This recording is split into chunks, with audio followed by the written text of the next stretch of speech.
там отвод, Вейма. Почав.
Вообще, ты каша, ты вообще, да?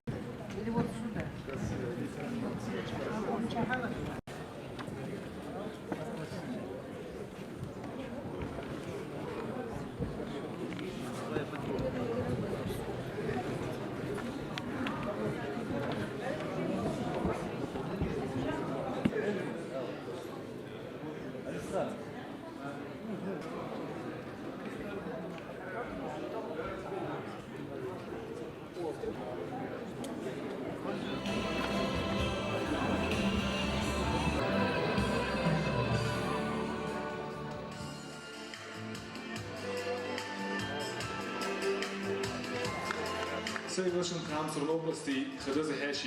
Добрый вечер, дорогие друзья, уважаемые гости! Мы приветствуем вас на главном литературном событии Республики Ингушетия 2016 года. В юбилее классика ингушской литературы, народного поэта Ингушетии, члена Союза писателей СССР, председателя Союза писателей ЧССР Джамалдина Хамурзаевича Яндиева. Практически весь год в Ингушетии прошел под знаком изучения и пропаганды творчества этого незаурядного поэта. Во всех учебных заведениях, библиотеках, театрах и концертных организациях республики проходили выставки, конференции, театрализованные представления, вечера поэзии и романса на стихи поистине народного поэта. Ему посвящали стихи и эссе. О нем с упоением и восторгом говорили знавшие его лично писатели, современники, а также представители подрастающего поколения, которые не смогли остаться равнодушными к поэзии Джамалдина Яндиева. Кроме того, совсем недавно, в октябре текущего года, в школе селения Балта пригородного района Республики Северная Осетия Алания, где учился классик ингушской литературы, в торжественной обстановке была открыта мемориальная доска в честь юбилея поэта. Здесь же состоялась презентация сборника стихов Джамалдина Яндиева, переведенных на осетинский язык, народным писателем Осетии, поэтом, драматургом, публицистом и академиком Нафи Джусойте. Одним из знаковых событий в честь юбилея поэта станет также еще одно мероприятие. На основании обращения жителей селения Дачное, Республика Северная Осетия Алания, решением собрания представителей муниципального образования, пригородный район Республики Северная Осетия Алания 5-го созыва 9 сентября 2016 года решено присвоить имя Джамалдина Хамурзаевича Яндиева средней общеобразовательной школе, установить бюст Джамалдину Хамурзаевичу Яндиеву на территории школы, а также переименовать улицу Старый Сад в улицу имени Джамалдина Хамурзаевича Яндиева. Памятное мероприятие с открытием бюста в честь юбилея поэта состоится в ближайшие дни. Отдавая глубокую дань памяти истинному сыну ингушского народа и учитывая его неоценимый вклад в развитие отечественной поэзии, языка и культуры в целом, сегодня на нашем вечере присутствуют почетные гости, депутаты Федерального собрания Российской Федерации, видные деятели литературы России, писательская общественность, представители научной и творческой интеллигенции, читатели, поклонники творчества и, конечно же, родные и близкие поэта. Открывая наш вечер, мы предоставляем слово для доклада председателю Союза писателей Республики Ингушетия, народной писатель Республики Ингушетия Раисе Абукаровне Дидиговой.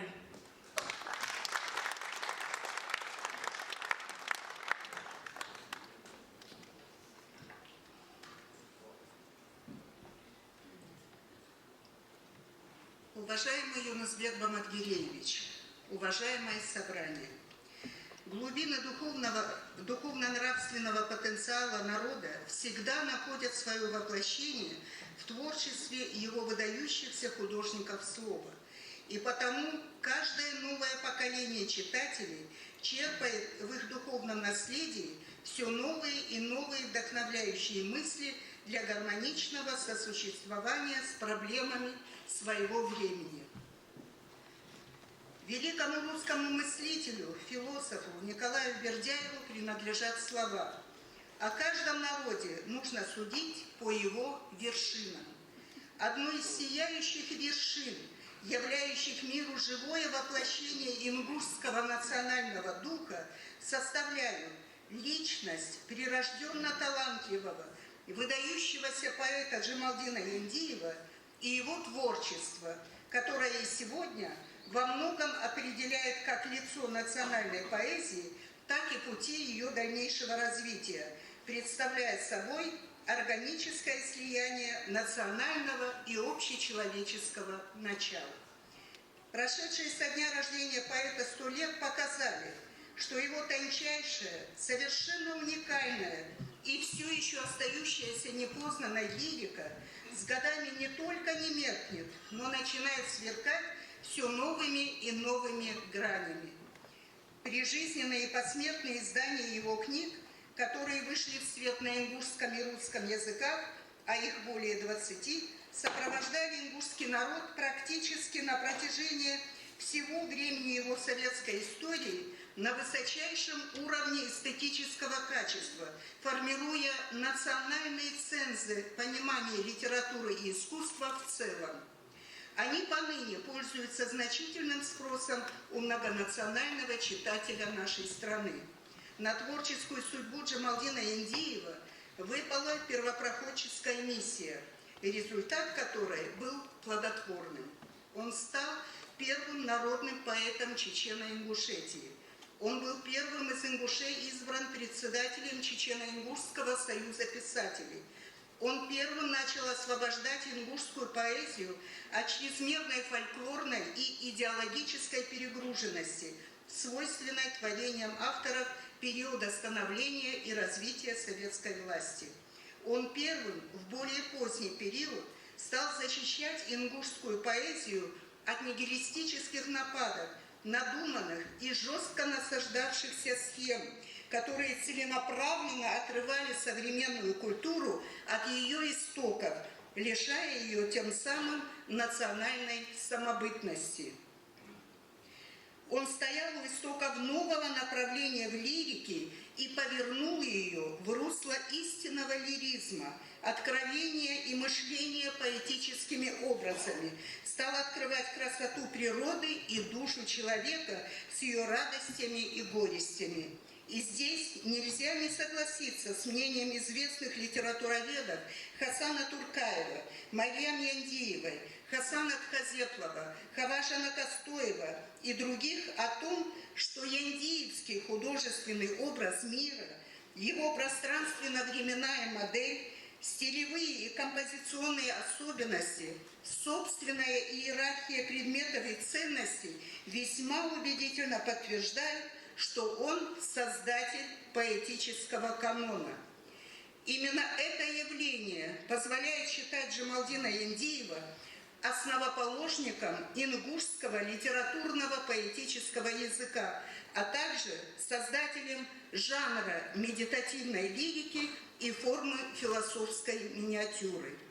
Значение творчества Джамалдина Яндиева, роль его таланта заключается именно в преодолении унифицированных стандартов художественного воззрения, в реабилитации национального начала и возврате этничности в поэзию.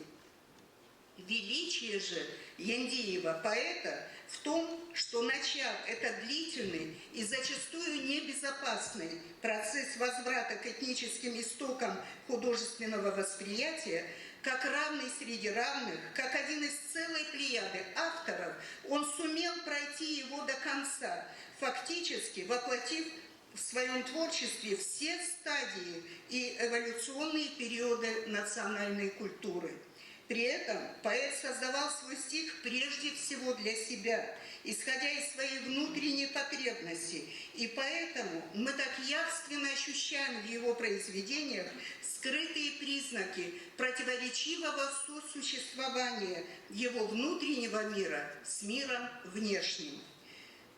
Его творения несут в себе одновременно и историческое содержание, и вечные истинные ценности, включают в себя огромный жизненный опыт, отмеченный трагедиями и потрясениями, которые выражены в национальных образах мира. Это живое, сердечное выражение в поэтическом образе и неповторимости горной Ингушетии, и чудо родного села Балта, и живописных красот Дарьяльского ущелья, и быта, и бытия своего народа с его нравственной философией и стоицизмом.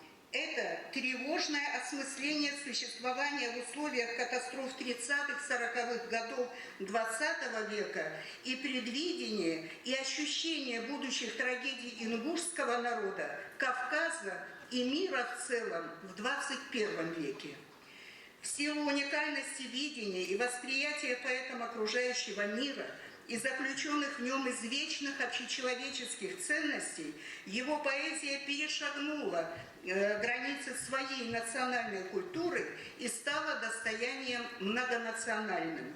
Его произведения в разные годы переводил Арсений Тарковский, Семен Липкин, Наум Коржавин, Анатолий Передреев, Семен Геленский, Николай Асанов, Дмитрий Голубков, Борис Сиротин, Владимир Бояринов, Михаил Синельников и другие. Говоря о переводах, невольно вспоминается утверждение одного из ведущих современных поэтов кабардинской литературы Хасана Тхазеплова, выразившееся в словах: «Талант Яндиева, точнее планетарный масштаб этого таланта, никогда не мог быть подвергнут сомнению». Дистанцируясь от многочисленных оценок его поэзии, данных в разные годы в заслуженно превосходных тонах, можно отметить хотя бы тот факт, что в длинном ряду его переводчиков присутствуют Арсений Тарковский и Наум Коржавин, люди, принципиально работавшие лишь с высокохудожественными текстами, отмеченными яркой индивидуальностью и тем, что называется Божьей печатью. Не могу не обратить внимание присутствующих и на такое интересное явление, которое представляется глубоко символичным. Арсений Тарковский, являясь первым переводчиком произведений Джамалдина Яндиева, положил начало переводам его стихов, а ученик Тарковского, поэт-переводчик и литературный критик Михаил Синельников, который уже перевел 15 стихотворений ингушского классика и продолжает в этом направлении в настоящее время плодотворно трудиться, принял от своего учителя эту духовную эстафету, которая, конечно же, несомненно будет продолжена и другими талантливыми представителями литературной России. Но бесценная сущность творческой деятельности, включая переводческую, Михаила Синельникова, состоит в том, что она несет в себе русскую классическую традицию Серебряного века, последним представителем которой принято считать Арсения Тарковского.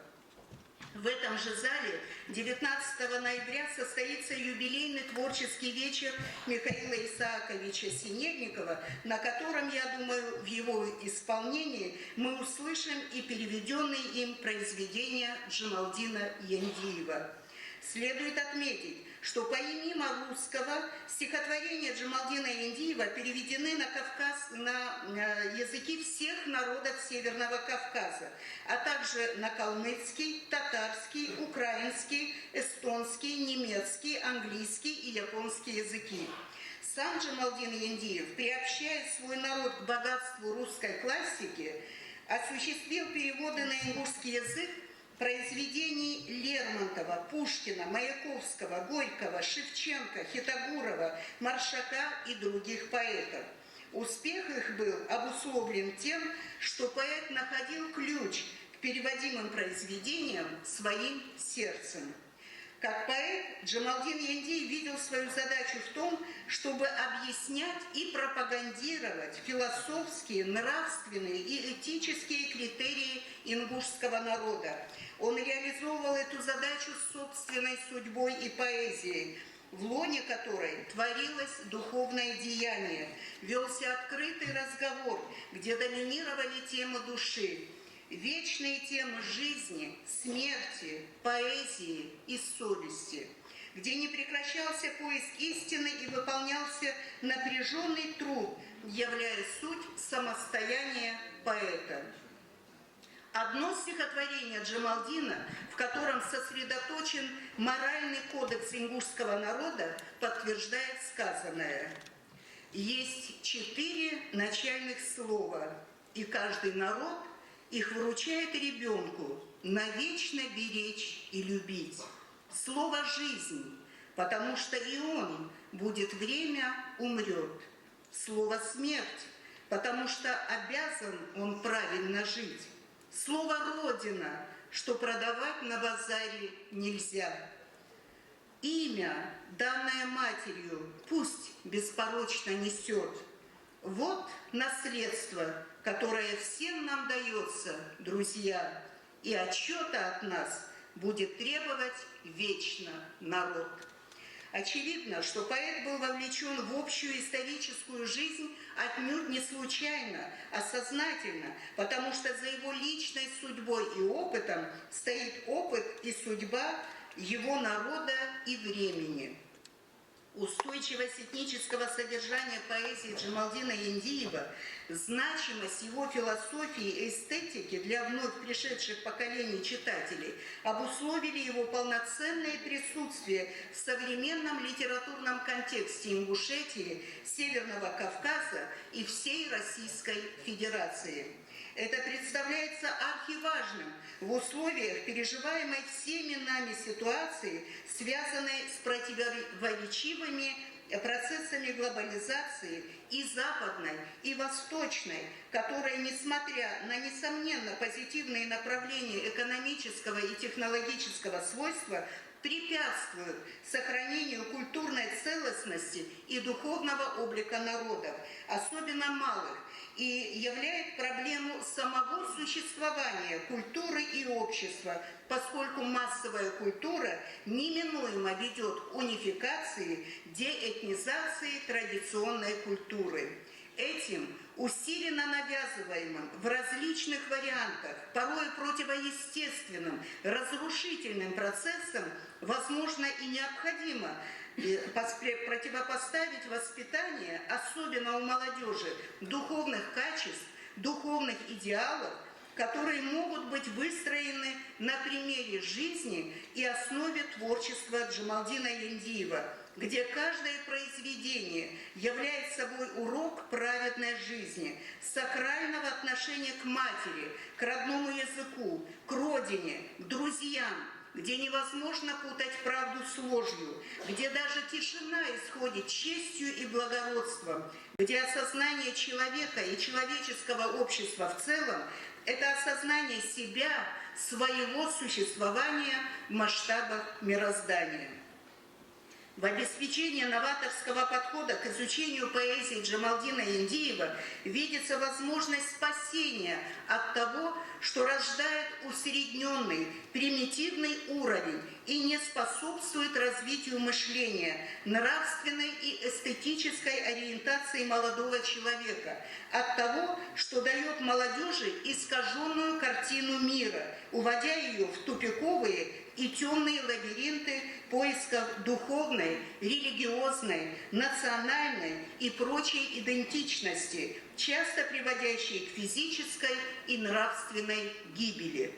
Ценностные аспекты культуры ингушского народа нашли свое отражение во всех произведениях Джамалдина Яндиева.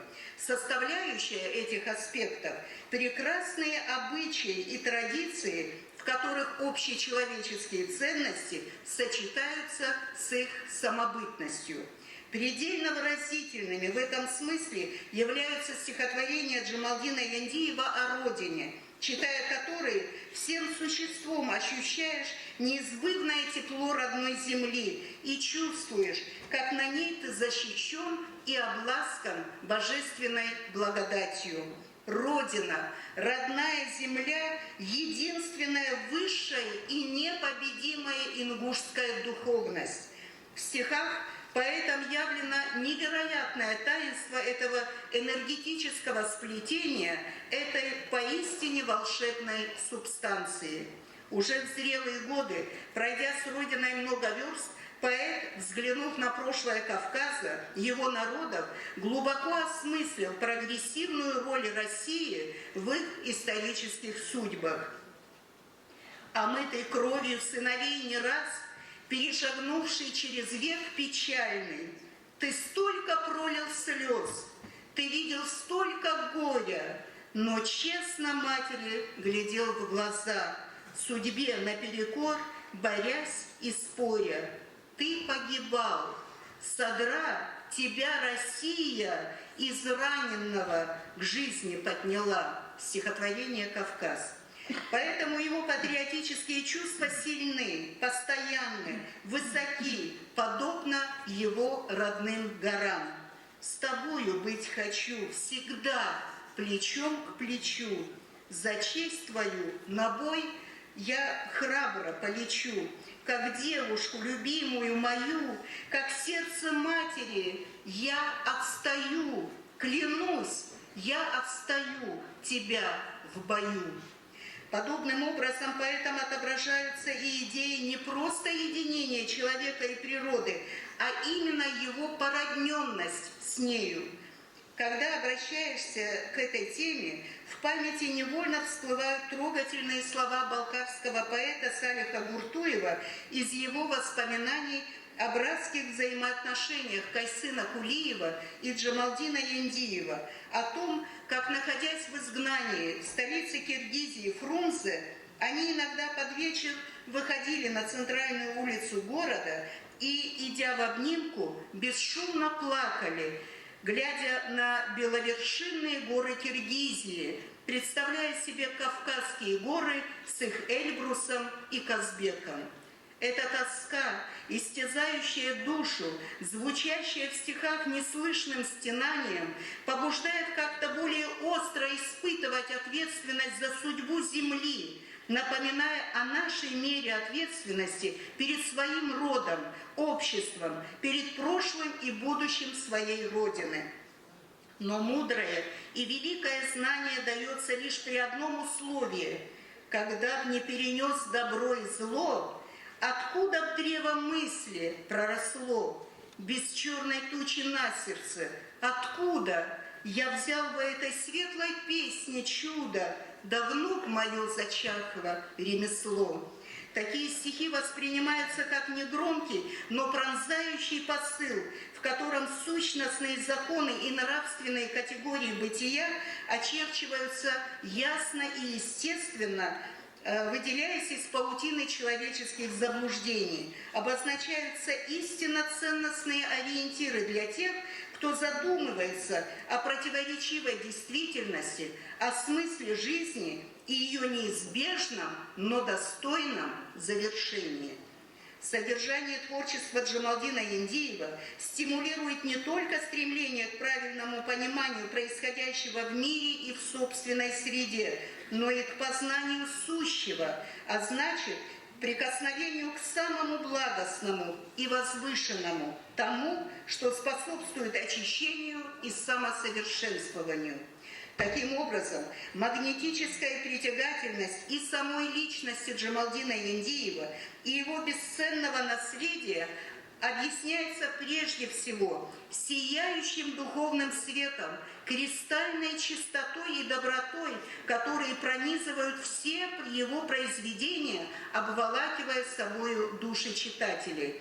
Удивительно гармоничным и неразрывным единением его сущности с природой родного края, от которого он был насильственно отторгнут, но постоянно жил им и с ним в душе.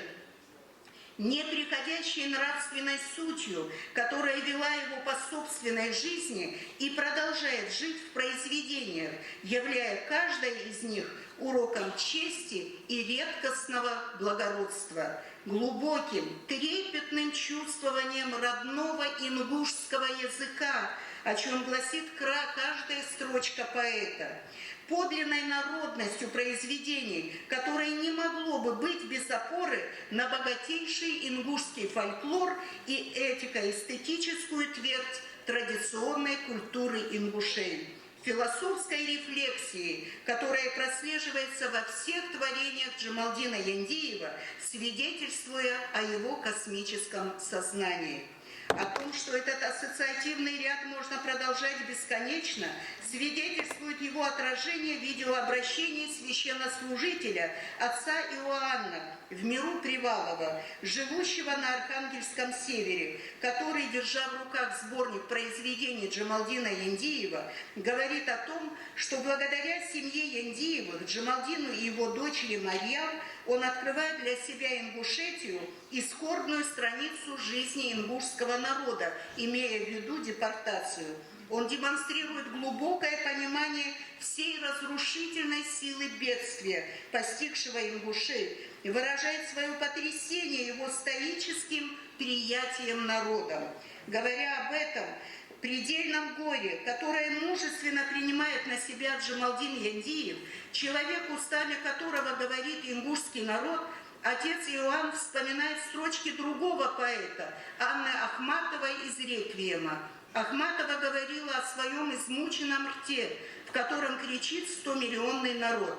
Я думаю, что ингушский народ выказывал свою боль благодаря Джамалдину, продолжает он, и признается, что поэзия Джамалдина Яндиева является для него светлым, добрым откровением, духовной энергией, которая своей правдой подпитывает его, придавая жизненные силы и уверенность, вызывая потребность снова и снова открывать эту его книгу послания.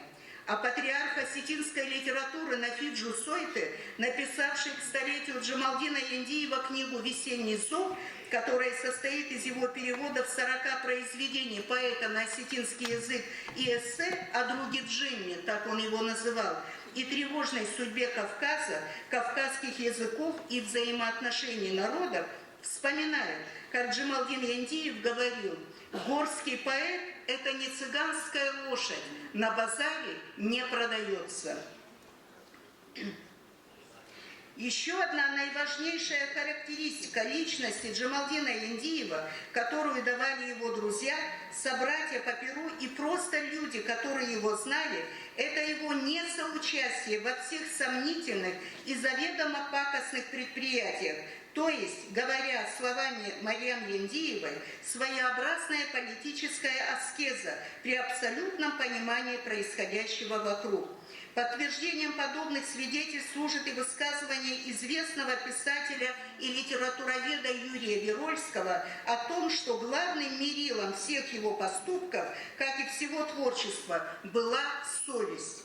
Личность и творчество Джамалдина Яндиева очень высоко, тепло и искренне оценивается и в приветственных адресах, поступивших на имя главы и Союза писателей Республики Ингушетия от председателей Союзов писателей России Валерия Николаевича Ганичева, Казахстана Нурлана Мыркасымовича Аразалина, города Москвы Владимира Георгиевича Бояринова, Чеченской Республики Канты Хамзатовича Ибрагимова, Калмыкии Эрни Антоновича Эльдышева, Дагестана Магомеда Ахмедовича Ахмедова, Кабардино-Балкарии Муталипа Анзоровича Бипаева, Ставропольского края Александра Ивановича Куприна, Адыгеи Исхака Шумаховича Машбаша, от председателя Североосетинского регионального отделения Союза российских писателей Бориса Мустаевича Гусалова, от министра культуры Кабардино-Балкарии Кумахова Мухаддина Лялушевича, от почетного президента и президента Клуба писателей Кавказа Гуртуева Салиха Султанбековича и Ахмадова Мусы Магомедовича, от доктора филологических наук, профессора, заслуженного деятеля науки Российской Федерации Хасана Вахитовича Туркаева, от главных редакторов литературных журналов, в которых в течение 2016 года, объявленного в Ингушетии годом Джамалдина Яндиева, систематически публиковались новые научные и публицистические статьи исследователей творчества Джамалдина Яндиева. Воспоминания я завершаю. О поэте его современников. Завершаю же я свое выступление всеобъемлющими словами замечательного ученого яндиеведа, номинанта Нобелевской премии 2005 года, достойной дочери своего отца и истинной дочери ингушского народа Марьям Джамалдиновны Яндиевой.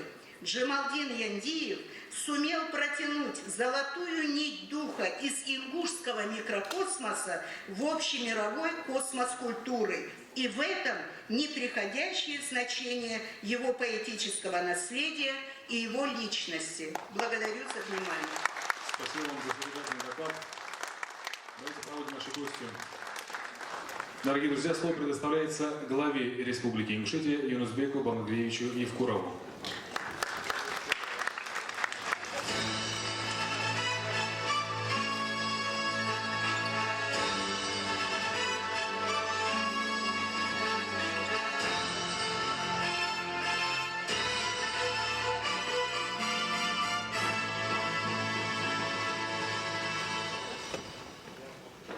Добрый вечер. Ассаламу алейкум. Я надеюсь, что уже Раиса нас приучила. Теперь ждите целый час, слушайте меня. Раиса, спасибо за обширный, хороший доклад. Я уверен, что все поняли, для чего мы собрались в Канаде. Бесспорно, наши великие писатели, поэты заслуживают огромного внимания. И, как говорится, это нужно не мертвым, это нужно живым. Это реально нужно живым, особенно подрастающему поколению. Можно по-разному говорить о идеологии в стране. Сейчас много споров идет, и одним из таких ключевых постулатов на вопрос, какая должна быть идеология, наш верховный главнокомандующий Владимир Путин озвучил и сказал, что одна из главных идеологий – это, конечно, патриотизм. Патриотическое воспитание подрастающего поколения. И на чем все-таки основывается фундамент патриотики, вообще любви к родине, это, конечно, писатели и поэты. Ни одна война, к сожалению, когда такие моменты бывают, не обходится без такого подъема духа, песни патриотической, стихов мощных. Помните, да, Великая Отечественная война, парад, с каким настроем, с какой песней ходили в бой. Это всегда так. Ну и рассказы. И понятно, что Джамалдин Яндиев является одним из таких поэтов, на стихах которых нужно и необходимо воспитывать наших детей. Мы сегодня благодарны, бесспорно, в первую очередь нашим дорогим гостям, уважаемый Олег Геннадьевич, спасибо за то, что нашли время. Приехали мы и дальше сейчас будем какое-то мероприятие проводить. Это важное мероприятие, и, знаете, мы находим поддержку, понимание со стороны федерального агентства в этом направлении. И бесспорно будем делать так, чтобы и наши поэты, писатели, другие заслуженные люди вошли в историю не только такими памятными вечерами, но и определенными памятными знаками, которые останутся в истории. Ну, а также и сама республика.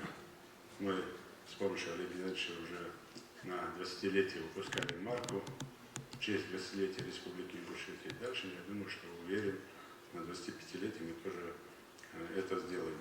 Спасибо, уважаемый Геннадий Викторович, вам за посещение нашего мероприятия. Да всем гостям спасибо огромное, что вы пришли на наш праздник. Это праздник искренне для всех людей, которые относят себя к творческим. В этом году и правда у нас республики, не только республики, за пределы республики, проходят мероприятия, связанные с этим знаменательным событием. И сегодня с этой трибуны хочется сказать огромное спасибо и руководству Северной Осетии, Алании, и руководству пригородного района, которые приняли решение о включении памяти нашего Джамалдина Индиева. Ну, я его называю нашим, всегда говорю, что он народный, не только ингушский, он советский, он российский, бесспорно. Почему? Потому что и его творчество в переводе ведущих великих русских поэтов, писателей, и именно его стихи, переведенные на языки различных народов, позволяет это сегодня говорить. Сегодня благодаря властям Северной Осетии, в том числе и в родовом селе Джамалдина Индиева, мемориальная плита, и в школе, дальше, как тут было озвучено, и бюст, и улица, и сама школа. Это дорогого стоит, это внимание к творчеству именно Джамалдина Индиева. Ну и друзья, товарищи, которые и сегодня здесь присутствуют, и которые по разным причинам здесь на мероприятиях не смогли быть, всем огромное спасибо. А молодежи нашей всегда слушать стихи, читать стихи, слушать песни на стихи наших поэтов, не только Джамалдина Индиева, наших российских, советских поэтов. Поверьте, когда мы читаем их стихи, мы видим, что это верный путь. Это правильный путь. Это путь именно к любви к родине, любви к отчизне, любви к родителям, к близким. И бесспорно, это путь именно к созиданию. Остальное все – это путь никуда. Я искренне сегодня всех поздравляю, хочу пожелать здоровья, мира, процветания нашей республики, всей нашей стране великой. Сказать спасибо нашим организаторам, в том числе хозяевам этого великолепного заведения за теплый прием. И пожелать семье Индиевых, Тейпу Индиевых, то же самое здоровья, счастья. Сказать спасибо от всего ингушского народа за такого великого народного поэта. Да, Боже, тебя благословит. Спасибо. Спасибо вам за пожелание. Мы вас попросим остаться, Владимир Андреевич, буквально на некоторое время. Дорогие друзья, одним из знаковых исторических событий в числе юбилейных мероприятий, посвященных столетию нашего юбиляра, является церемония памятного гашения почтовой марки «100 лет со дня рождения Джамалдина Индиева», которая состоится сегодня прямо здесь, на сцене Центрального дома литераторов. Уважаемые гости, дамы и господа, в торжественной церемонии принимает участие руководитель Федерального агентства связи Олег Геннадьевич Духовницкий и глава Республики Ингушетия Юнусбек Баматгириевич Евкуров.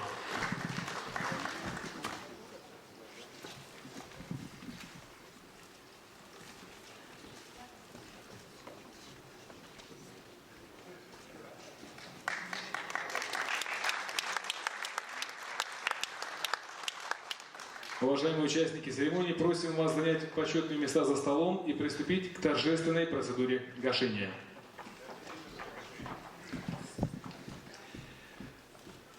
Для гашения почтовой марки изготовлен памятный сувенирный штемпель. На штемпеле указано сегодняшнее число – 10 ноября 2016 года.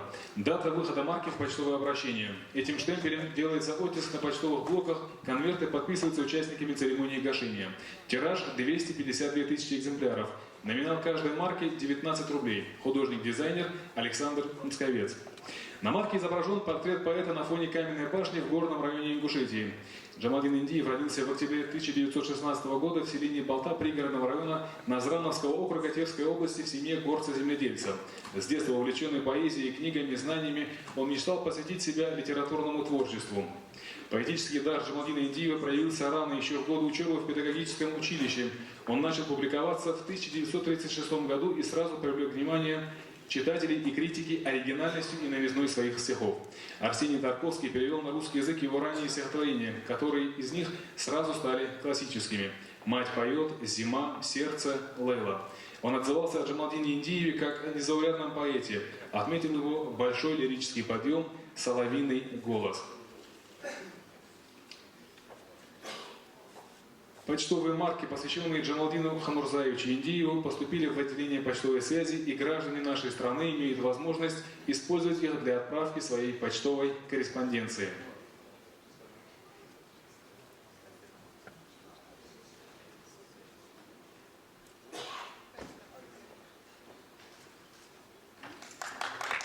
Уважаемые дамы и господа, процедура гашения завершена. Слово предоставляется руководителю Федерального агентства связи, осуществившего выпуск художественной марки, Олегу Геннадьевичу Туханицкому.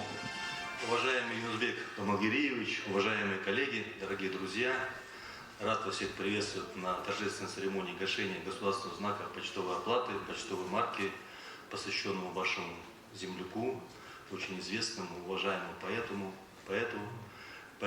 Что хочется сказать в этом отношении? Конечно же, это большой праздник, 100-летний юбилей, и Федеральное агентство связи и издательский торговый центр «Марка» не могли остаться в стороне. И вот таким мы особым образом сегодня этот юбилей увековечили на многие-многие века вперед.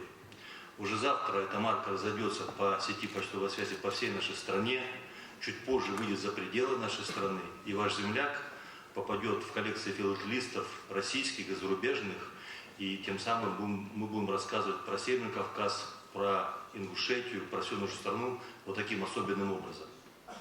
Хочется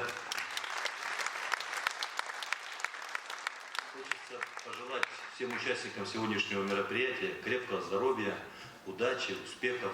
Читайте хорошую литературу, читайте настоящие стихи, как сказал глава республики. Храните свой язык, собирайте марки и будьте счастливы. Спасибо за пожелание. А сейчас участникам торжественной церемонии гашения будут вручены памятные рамы с только что погашенными почтовыми марками. Ваши аплодисменты, друзья.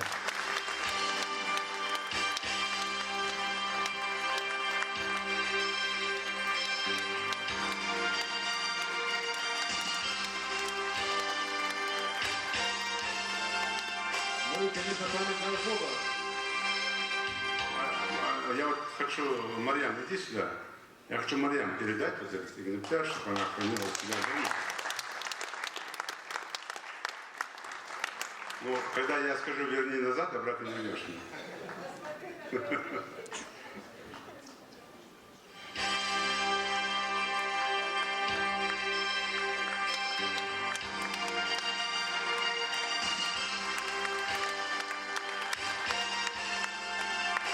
Давайте проводим наших гостей аплодисментами.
Рожден обвал гремящий мчится, там водопад кружит, чинары листья, как сердце матери, там воздух чист.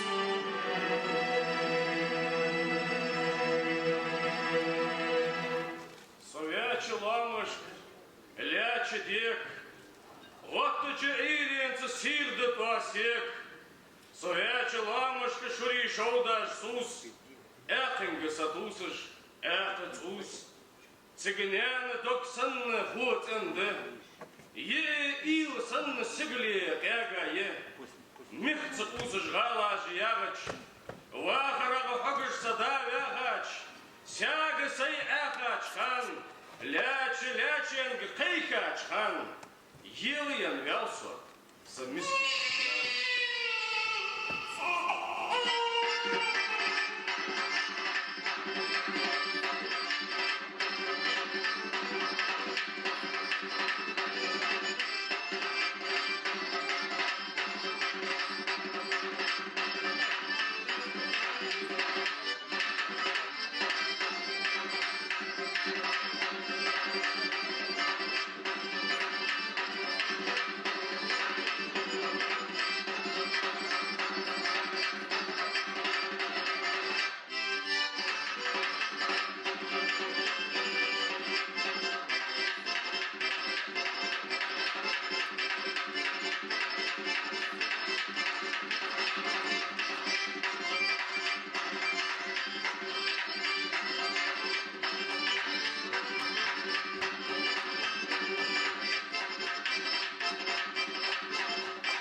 баюкает ребенка, а над ним летает сон. В дом вступает сновидение, дрема ходит в серебре. Мать поет, и спит селение на горе. Ты не станешь, мальчик милый, поберушкой у меня.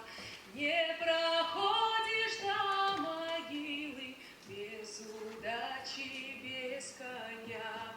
У плетней чужих селений не бродить тебе с горбом, не склонять тебе колени. То, что ищем, все найдем. Более щедрое гордиться будет мальчиком моим. Позовет тебя граница, станешь зорким часовым. В жизнь войдешь с отрадной ношей мудрых знаний и труда. Буду знать, что ты хороший, не состарюсь никогда.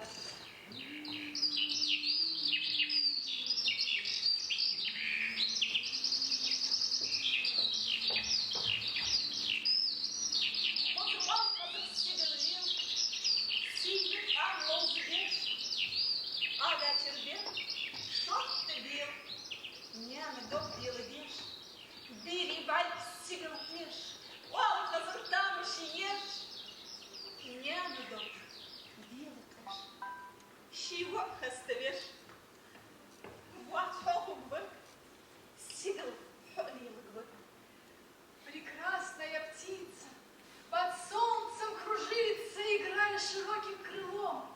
А в люльке ребенок смеется, то птица его обивает теплом. В своей колыбели он слышит завели свет птицы, кружась в облаках. Малыш мой хороший, да ныне тебе ли свет солнца и блеск ледника? Срываясь оттуда, великое чудо, звон речки впивается ввысь. Тебя одаряю прохладой, покуда ты в люльке, раскинувшись, спишь. А птица кружится и зыбко ложится, тень птицы тебе на чело. Расти, и большая, могучая птица возьмет тебя жизнь на крыло. В сияющем круге, раскинувши руки, копируя птичий полет, лежишь, шелестишь ты, впивая все звуки земли и небесных высот.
про все вокруг родное. Она взлетает на 7 ветрах в распахнутое небо голубое.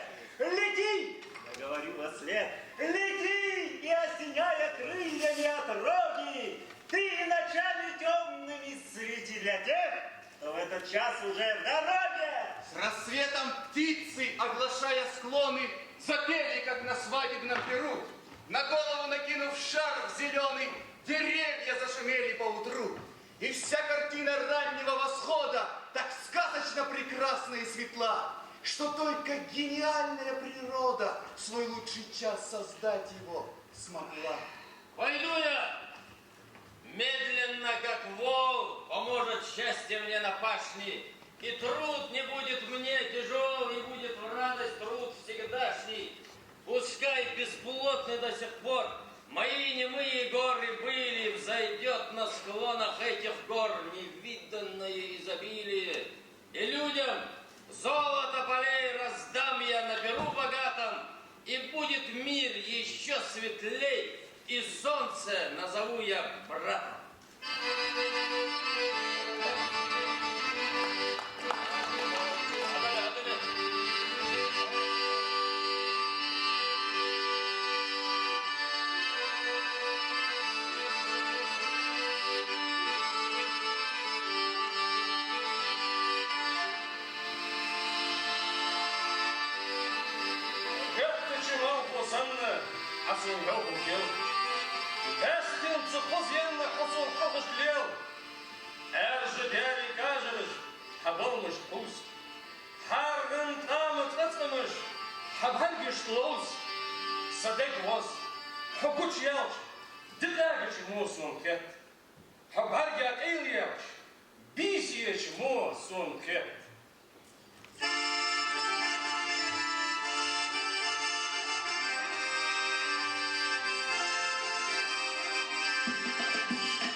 пережить это горе-беду.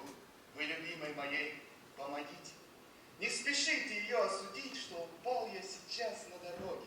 В жизни сердце мое остудить не могли никакие тревоги. Не могла и вселенская мгла раздавить своей силой слепою. Ведь она со мной рядом была и меня защищала собою. В беспокойном земном бытии мы носились с ней в маленькой лодке, и стихи освещались мои ее именем, нежным и кротким. А по ветру летела зола, но вперед не глядел я с испугом, ведь она моей жизни была и женой, и сестрой, и другом. В честь нее сам собой я был. Среди счастливых ли, мрачных событий, вот за то, что ее я любил. Полюбите, полюбите.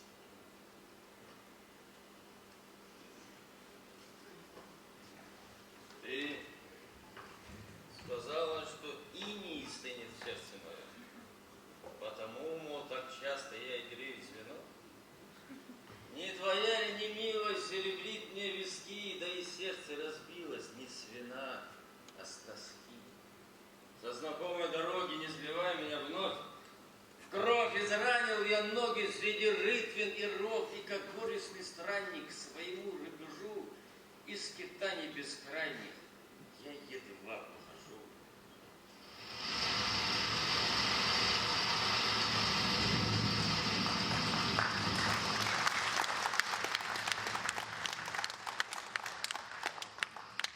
Дождь промозглый, дождь осенний вновь вступил в свои права.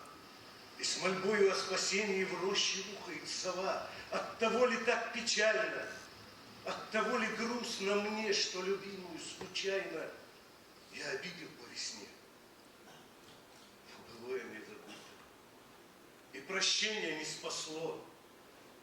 Как легко прошла обида, как вернулась тяжело.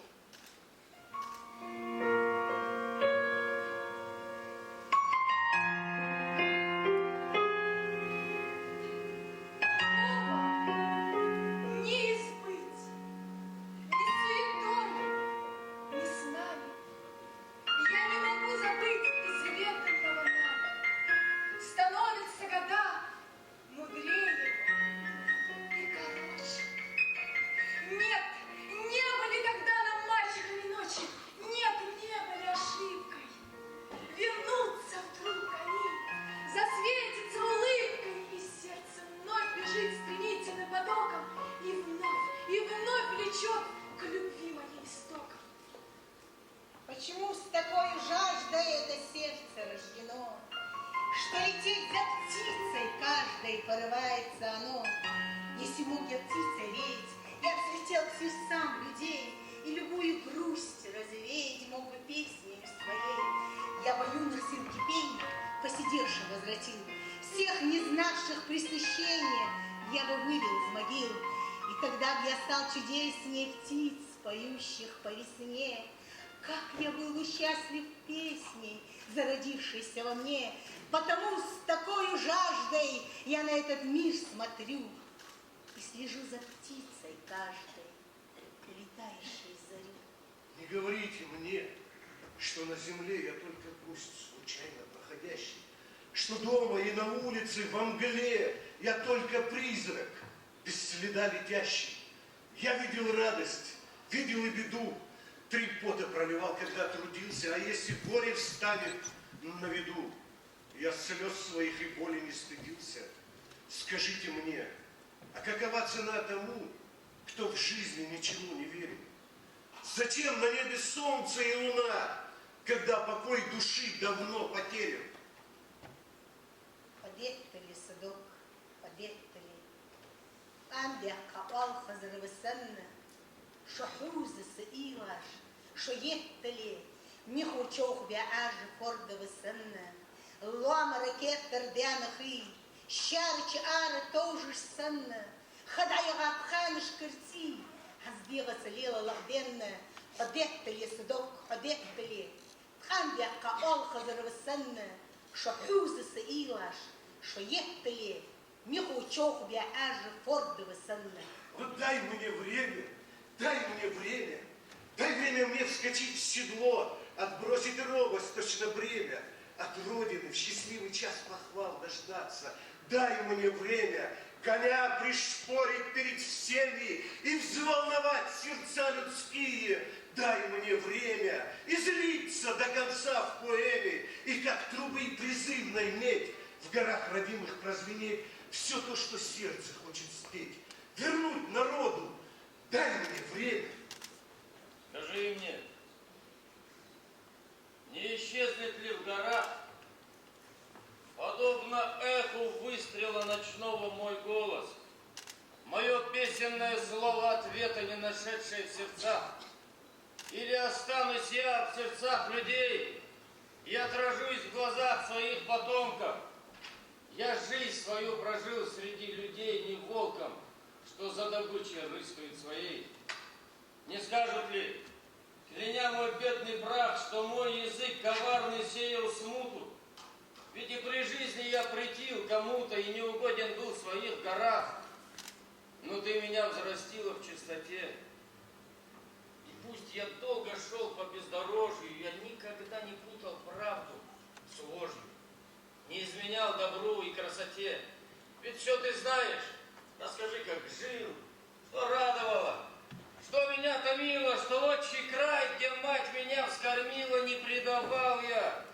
и как жизнь любил, что я дыхание горных родников, как жаркий полдень, жнец усталый жаждал, что бьются они в строчке моей каждой и в каждом слове всех моих стихов.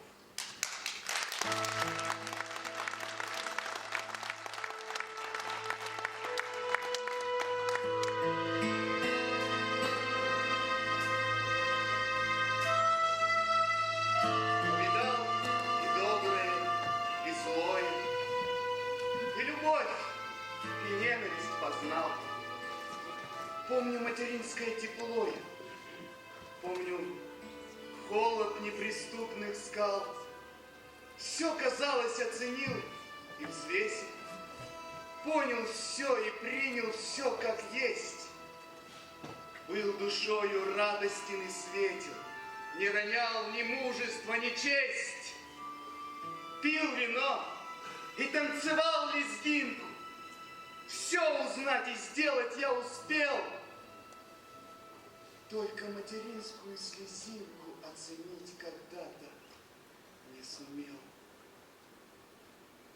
Солнце тихо клонится к закату, образ мамы тает вдалеке. Вечно остаюсь я виноватым перед горькой каплей на щеке.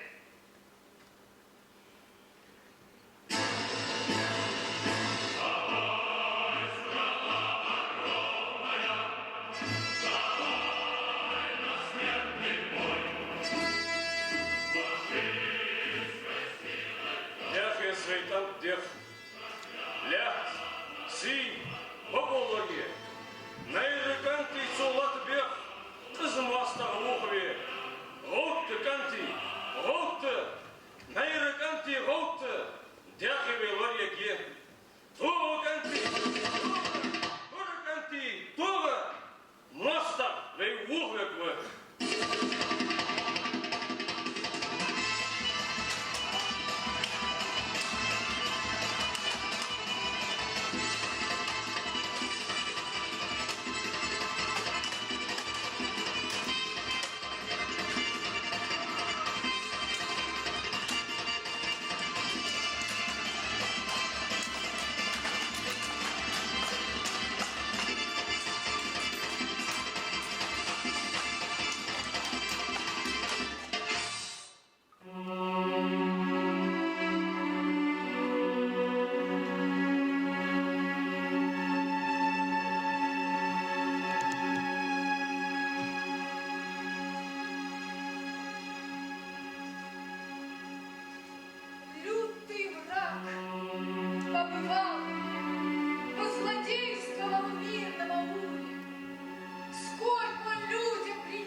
От сгоревшего дома, забыв про снаряды и пули, мать отправила сына искать через пламя, грохот и мглу. Через годы прошла, в сердце боль подгоняла старуху. И в какие баулы по пути не входила она, всюду видела боль, слезы горькие, чад и разлук. И душа у нее тоже в пепел была сожжена, и глаза у нее словно угли под пеплом мерцали, и казалось, что сердце давно уже кожу прожгло. Шла и шла, и однажды вдруг увидела на перевале, мертвую, несметное трупов число.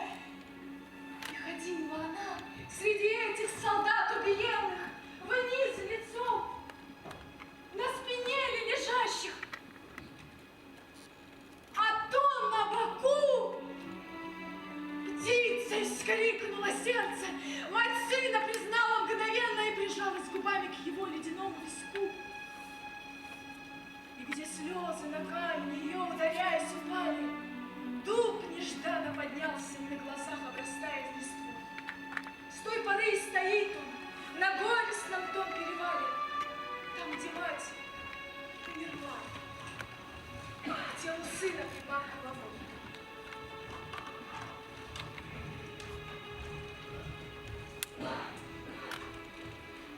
тяжкая капля из тучи. Когда созревает гроза, из глаз ее ясных и жгучих первая пала слеза. Я бросился, чтобы удержать ее ладони, подставил моля. Ожгла на руки и сердце, и в черные пала поля. Весь содрогнулась, хлынула вода, ребенок закричал, не видя света, и мир погиб. И в памяти поэта картина эта.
Жилось мне трудно и счастливо пелось.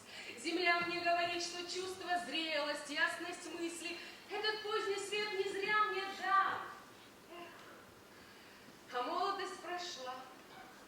Точнее, в этот цвет преобразилась. И, чувствуя родной земли всю милость, я не скажу, что ноши тяжела. Я не скажу, что молодости дух мне чужд. Она в крови, она со мной. Беседуя с землей своей родною, весь обращаюсь в зрение и слух. Когда сырой землей смерти тебя остудит, пусть ненависти злой в глазах твоих не будет. Не смей в последний миг поддаться силе черной, и не смотри на этот мир с обидой неотмщенной. Горел всю жизнь, гори, не исходи лишь чадом. Творил добро, твори последним даже взглядом. Последний раз прими своих друзей исправно. Ты прожил для людей, а значит прожил славно. Есть 4 начальных слова, и каждый народ их вручает ребенку навечно беречь и любить. Слово жизни, потому что и он будет время умрет. Слово смерть, потому что обязан он правильно жить. Слово Родина, что продавать на базаре нельзя. Имя, данное матерью, пусть беспорочно несет. Вот наследство, которое всем нам дается, друзья, и отчета от нас будет требовать вечно народ.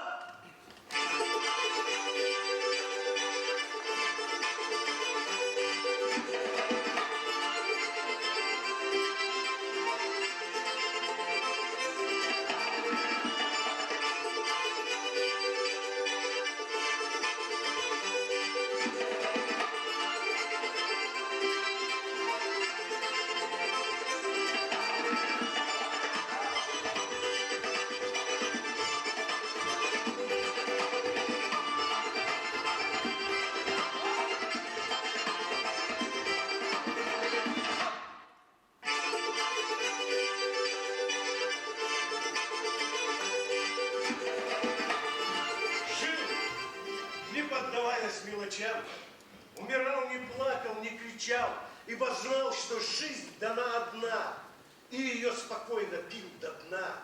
Мир вокруг него сиял большой, и шагал он с чистой душой. Не жалел врагов, лжецов, мещан, но обиды каждому прощал. Строил, воевал и открывал, не его вина, что век кровав. Жил и знал, что жизнь дана одна, и ее спокойно пил до дна.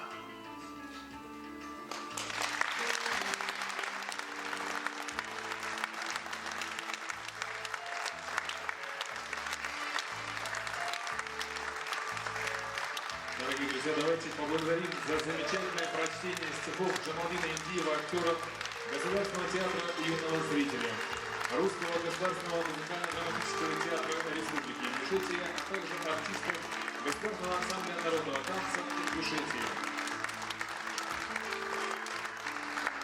Эта постановка показала, что поэзия Джамалдина Индиева будет вечно жить в сердцах благодарных ему за творчество и искренность потомков. Дорогие друзья, на нашем мероприятии присутствует много известных поэтов, писателей, литераторов и общественных деятелей. А сейчас позвольте предоставить слово Иванову Геннадию Викторовичу, поэту, первому секретарю правления Союза писателей России, председателю исполнительного комитета Международной литературной премии имени Сергея Есенина «О Русь, взмахни крылами».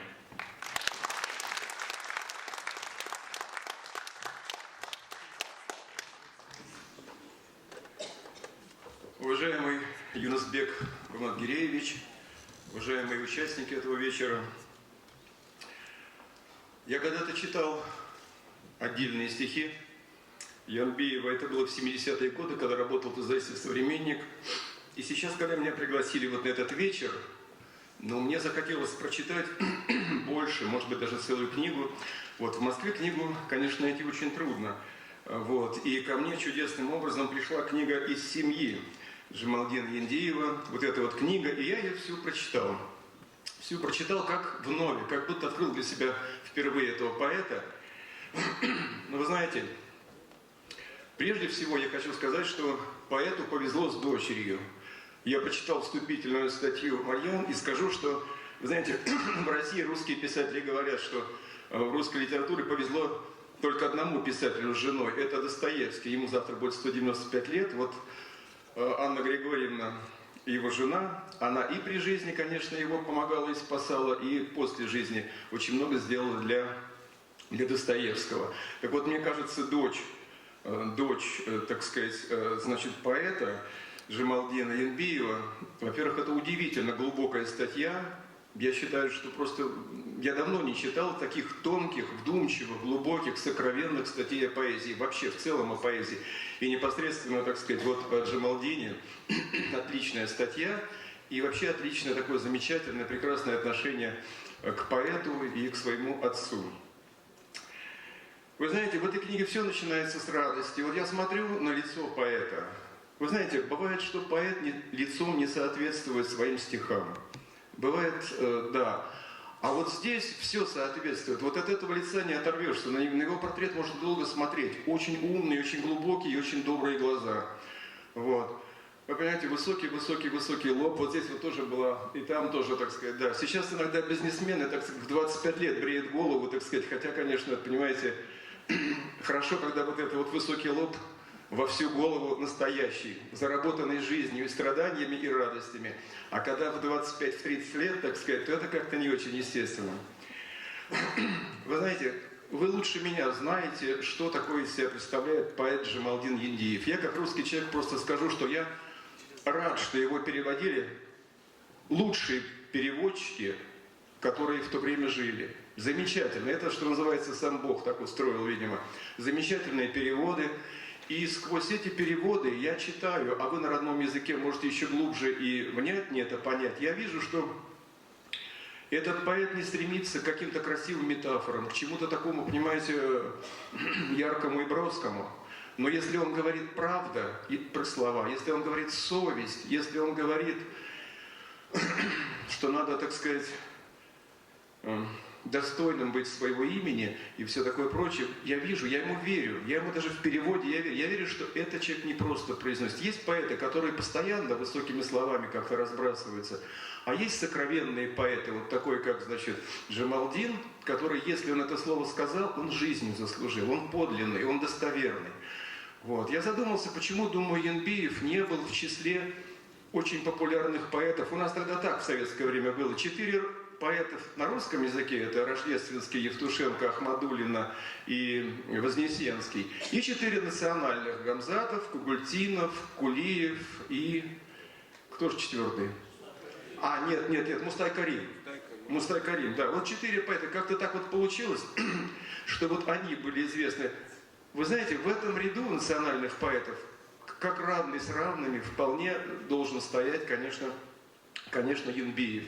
Это выдающийся поэт, это глубокий, серьезный поэт. Единственное, что почему он не стоял, я думаю, потому что он сокровенный, он от сердца к сердцу. Вот даже здесь на сцене, так сказать, вот здесь на сцене, все равно вот для меня той полноты его поэтического, как бы, понимаете, поэтической глубины для меня не было. Хотя прекрасный концерт, все чудесный, слава Богу. Но когда я читал 1 на 1 со словом, так сказать, гораздо больше я получил, гораздо больше. Я думаю, что ингушский народ как раз вот за это и любит, потому что от сердца к сердцу. Дорогие друзья, здесь вот у меня есть адрес. Я, правда, не совсем понимаю, почему, так сказать, к столетию уже не с нами, который поэт, надо еще адрес, так сказать, писать. Но, тем не менее, Союз писателей написал этот адрес. Вот. Может быть, так принято, так надо. Дорогие друзья, я просто хочу всех вас поблагодарить за то, что вы храните память такого поэта. Вот я встретился с поэтом, открыл не так уж много поэтов, не так уж много. Вот. И я надеюсь, когда-нибудь я побываю на родине поэта Янбиева, потому что вот то, что я вижу, так сказать, даже не в башнях дело, а вот в словах, которые рождены вот в этом сердце. Вот надо там побывать на родине поэта. Спасибо за внимание. Спасибо за теплые слова. Слово предоставляется Бояринову Владимиру Георгиевичу, русскому драматическому поэту, редактору и литературному функционеру, председателю правления Московской городской организации Союза писателей России.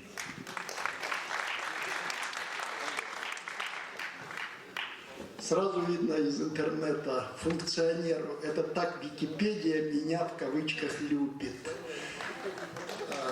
Дорогие друзья, дорогой господин президент, дорогие друзья, дорогая Марьяна, от имени многотысячной армии московских писателей, поэтов, переводчиков, без всякого адреса, разрешите все-таки поздравить со светлым праздником памяти великого советского, российского и ингушского поэта Джамалдина Яндиева.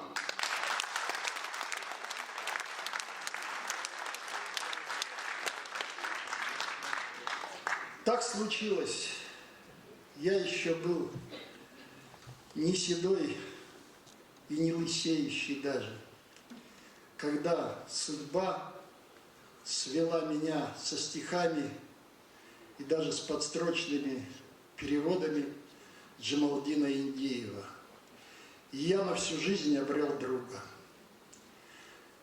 Это случилось, может быть, кровь у нас общая, может быть, характер общий, может быть, земля такая тесная.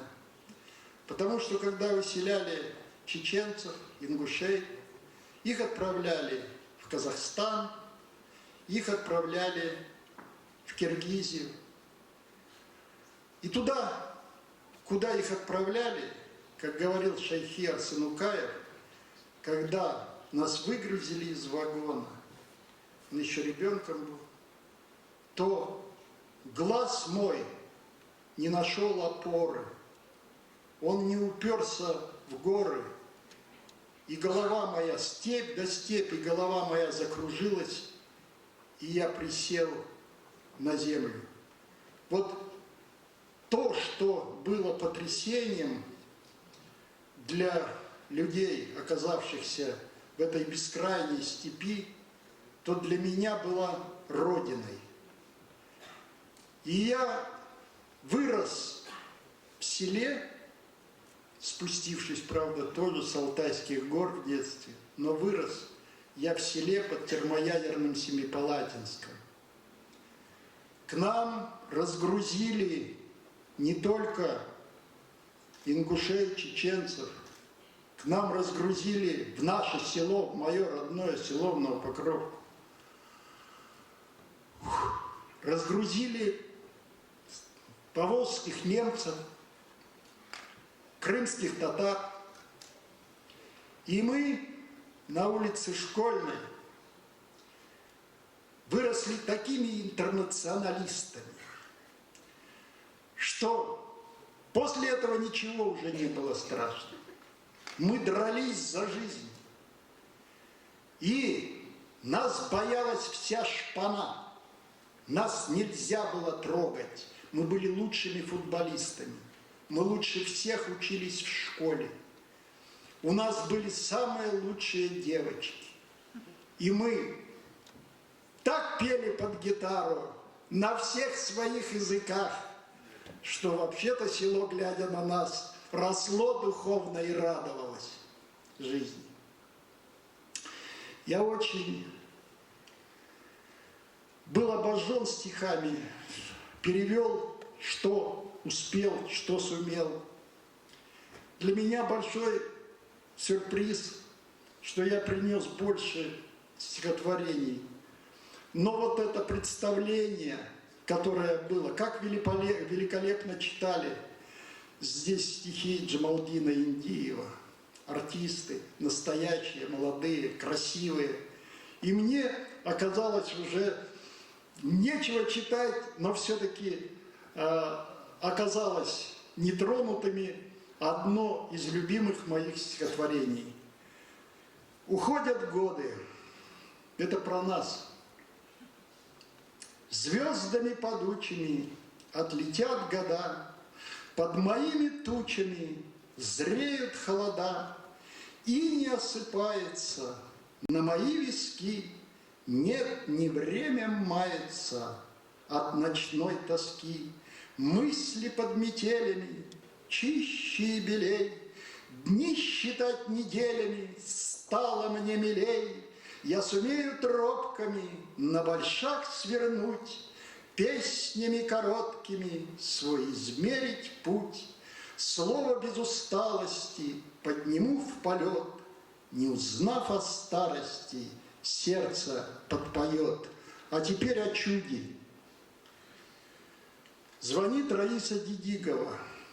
Сейчас, перед самым началом, я на другом конце Москвы. Она мне об этом напоминает, что вечер начнется в 18 часов. Слава Богу, он с некоторым опозданием. Вы не поверите, с другого конца Москвы я долетел за 25 минут. Это при такой московской погоде. Это должны были быть, все забито пробками. Но у меня нет вот этой вот вертушки, которая еще и поет, и сияет. И я бежал, присел, и действо началось. Это Джамалдин Индиев. Это он открыл все пути. Это он ждал меня, что я появлюсь.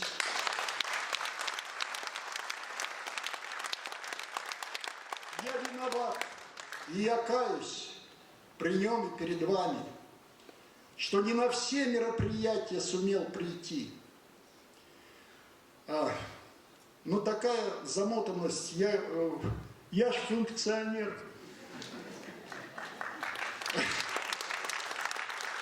И от себя я тоже, как и Джамалдин Индиев в своих стихах, сохраняя мужество и глядя в лицо смерти, мы все, если ты мужчина, стараемся подвести методично итог своей жизни, не забывая о друзьях, о родных, близких и о светлом имени матери, которым так дорожил. Но я хочу сказать, что у меня все-таки просветление, поэтому я немножко улыбнусь. Медведь набрел на грибника и в лес погнал его, пока грибник с обрыва не сорвался.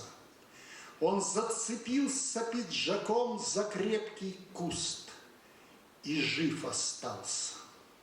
Висит над пропастью грибник и замечает в тот же миг внизу другой медведь возник. Беда представилась двуликой, от безысходности завыв, грибник увидел, весь обрыв усыпан крупной земляникой. Держась одной рукой за куст, он плод сорвал. Ах, что за вкус, насквозь пронизанный страстями! Над пропастью, на волоске, подольше бы висеть в тоске и землянику есть горстями. Да здравствует великий поэт Джамалдин Индиев! Память о нем будет жить века! Спасибо, Владимир Георгиевич. Спасибо вам, что вы успели за эту пламенную речь, за эту эмоциональность. Поэзия Джамалдина Индиева необычайно мелодична. И, наверное, поэтому так много замечательных вокальных произведений создано композиторами на его стихи. В их числе целый цикл песен Заремы Мальсаговой, Тимура Дзейтова, Розы Мальсаговой, Марины Икажевой и многих-многих других.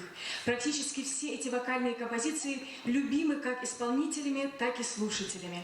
Они пользуются большой популярностью у зрителей концертных программ. И в этом мы сейчас можем с вами убедиться. Музыка Алиды Камурзоевой, стихи Джамалдина Индиева с Иллеш. На сцене народная артистка Республики Ингушетия Любовь Барахоева. Встречаем. Встречайте.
Республики Ингушетия Любовь Барахоева.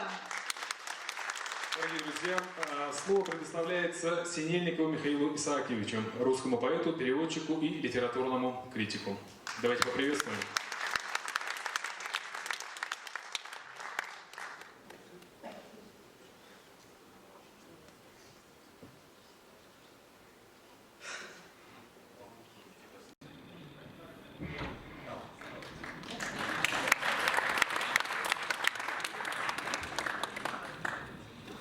Господин президент, дорогая моя и все присутствующие, вот перед тем, как войти в этот зал, я посмотрел на фотографии поэта, относящиеся к разным годам, и видно, как менялось его лицо, как оно жизнерадостное, нежное, вдруг становилось более суровым и печальным. Но в этом лице не изменилось одно. Видно, что в этой душе много детского. Вот ребенок в нем всегда жил. И, может быть, именно это свойство свойство вообще больших поэтов, может быть, всех настоящих поэтов, я думаю, и вызвало любовь к юному Яндиеву, Тарковского, его первого переводчика, одного из самых великих русских переводчиков, потому что Тарковский, которого я близко знал, он, я думаю, ценил и любил людей, в которых было детское, сам являясь большим ребенком, и любил их и ценил, и не охладевал до тех пор, пока это детское, чистое сохранялось. Я лично не знал Яндиева, но в дымке воспоминаний все же мне чудится его лицо. Однажды, будучи очень молодым человеком, я пришел с грузинскими поэтами Олеко Шенгели и Ревазом Маргиани к Кайсыну Кулиеву, которого я знал очень хорошо, много лет, с младенчества, можно сказать. Вот. И в его номере в гостинице «Москва» состоялось такое застолье поэтов-ровесников, поехавших с Кавказа, и Кулиев, который, естественно, был тамадой, с его остроумием, с его таким любовным взглядом, обращенным на гостей, он говорил самые сердечные слова о каждом. А я это наблюдал и запомнил. Вот все же мое обращение к переводам из Яндиева не случайно, потому что детство прошло в Средней Азии.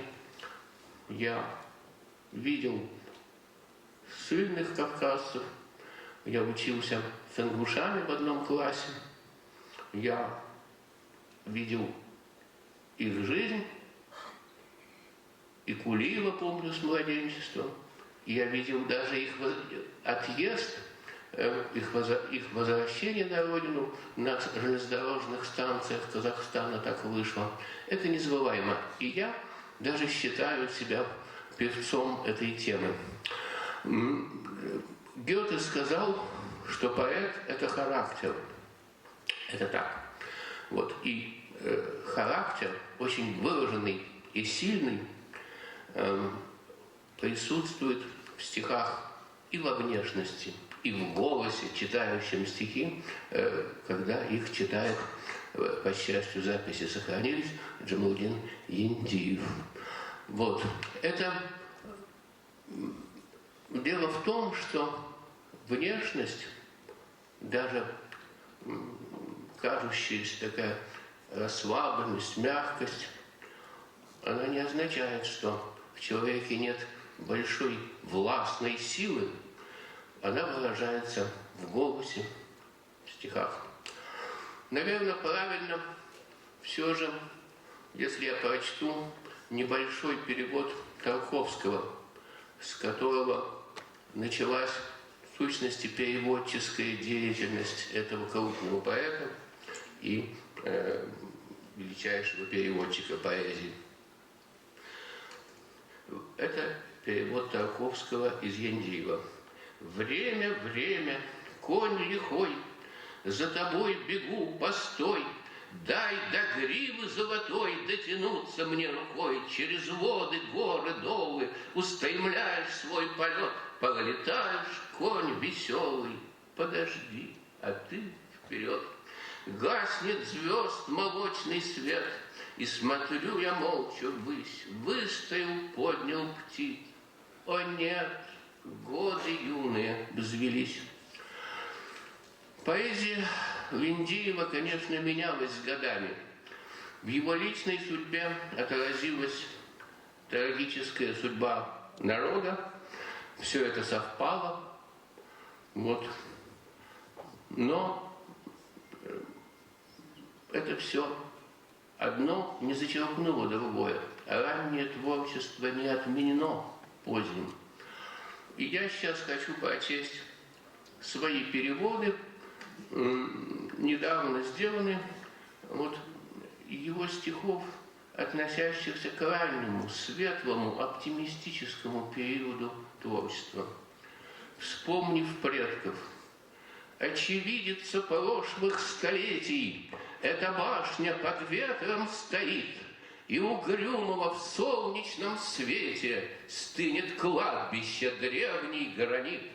Мгла застлала столовую воду, все здесь грустно, как в давешний век.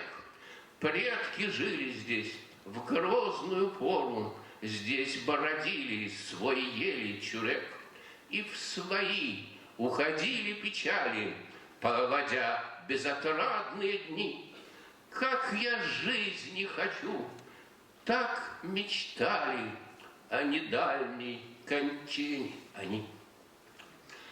А раньше здесь была нужда былая, к этим или к тем зайдет, горцу душу надрывая, воцарялся в сердце гнет. Позабыть ли эту вьюгу, что свистя, рыча как зверь, заметала всю округу, без конца ломилась в дверь? Даль морозно и туманно, или забыть, как чуть живой волк блуждает близ кургана, и голодный длится вой.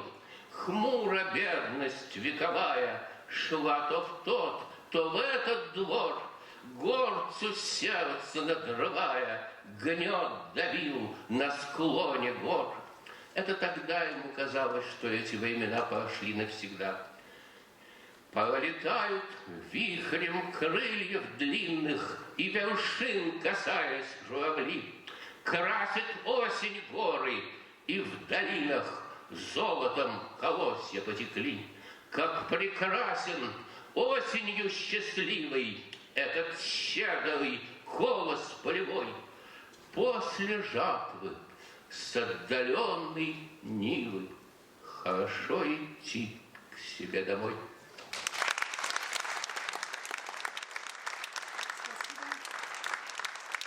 Александрович, давайте проводим аплодисментами.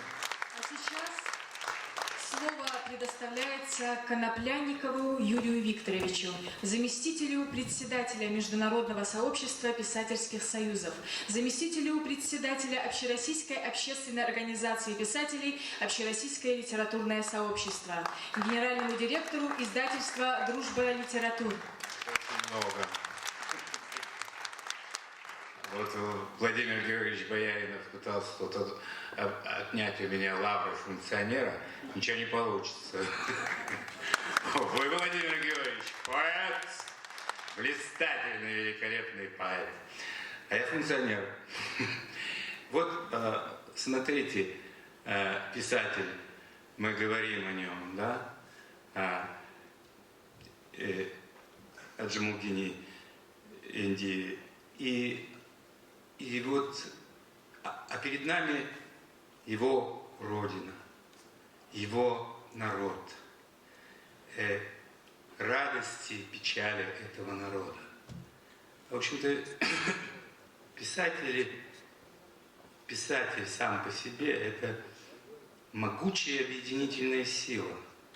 Очень жаль, что сейчас этому не придают такого значения, как это было прежде.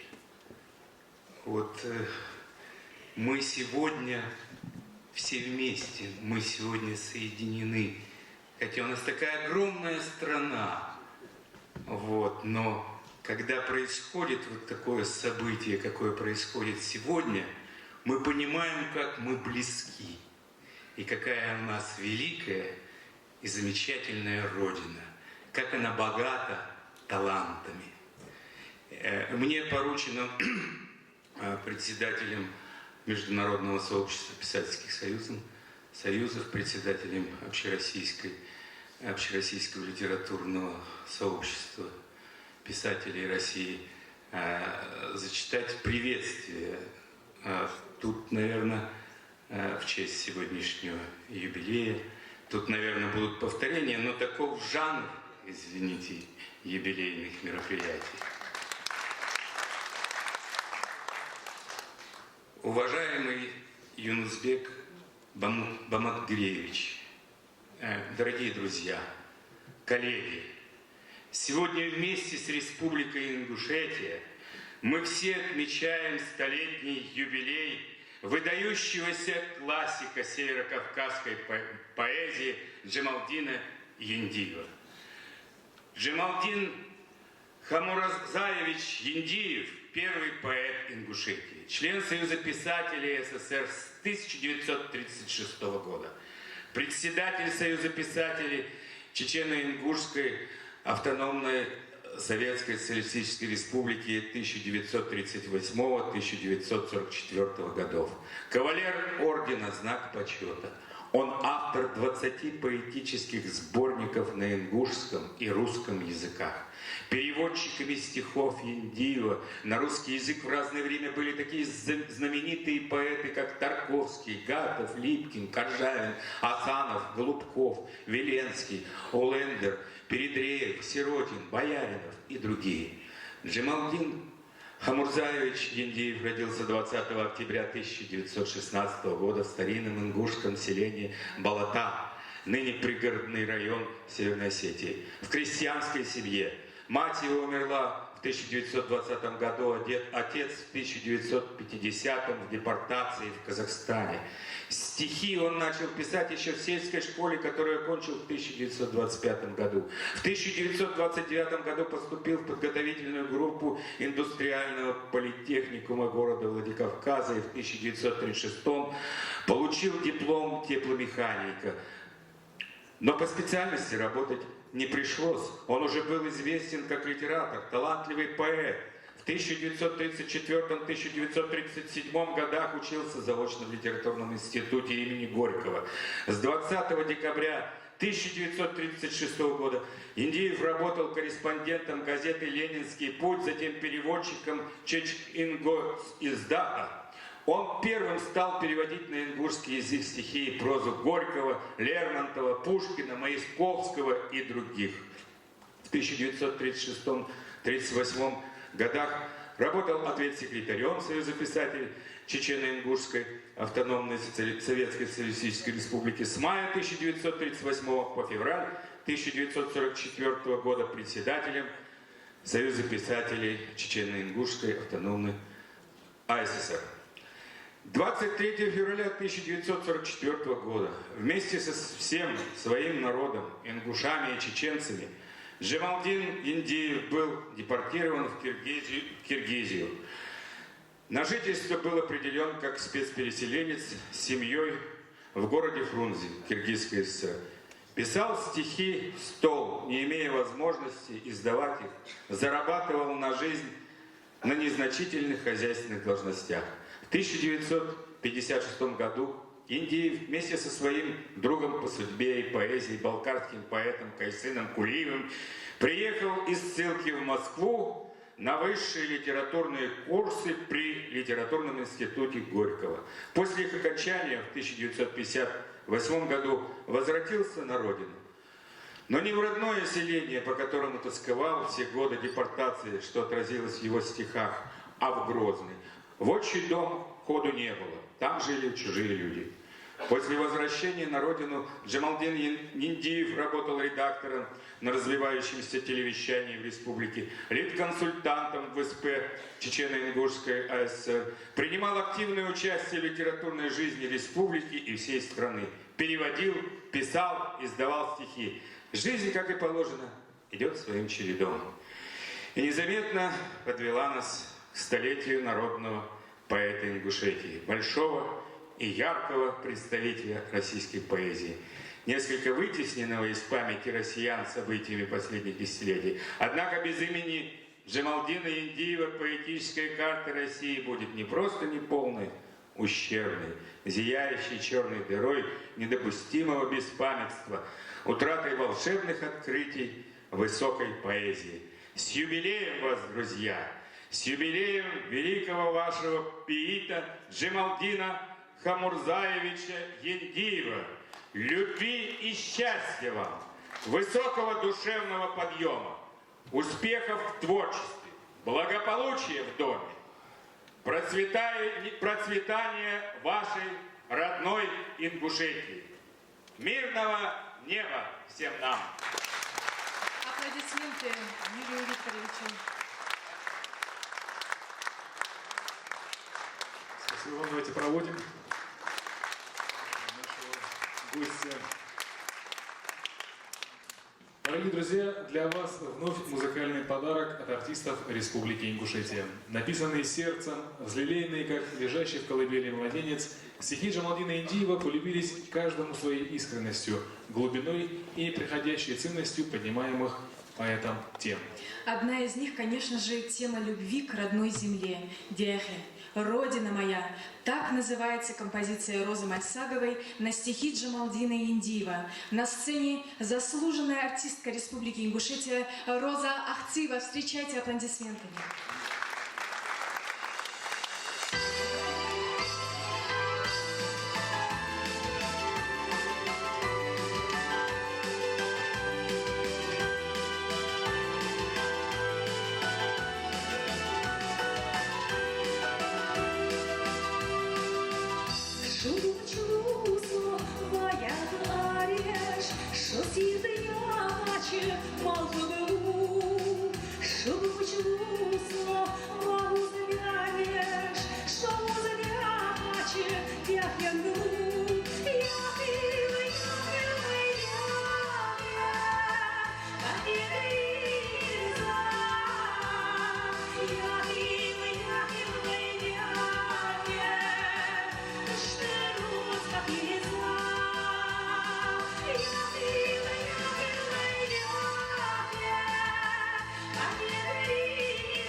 Очень нежно нам спела заслуженная артистка Республики Ингушетия Роза Ахцыева. Диахи.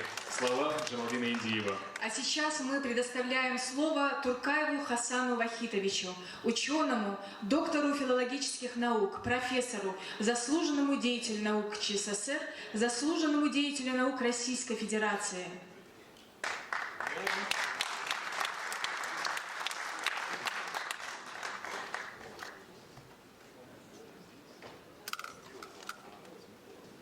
Здесь. Да, в принципе, у нас вопрос один. По-моему, да. Уважаемый глава Республики Ингушетия, уважаемая семья Жамалдина Яндиева, уважаемые участники юбилейного вечера.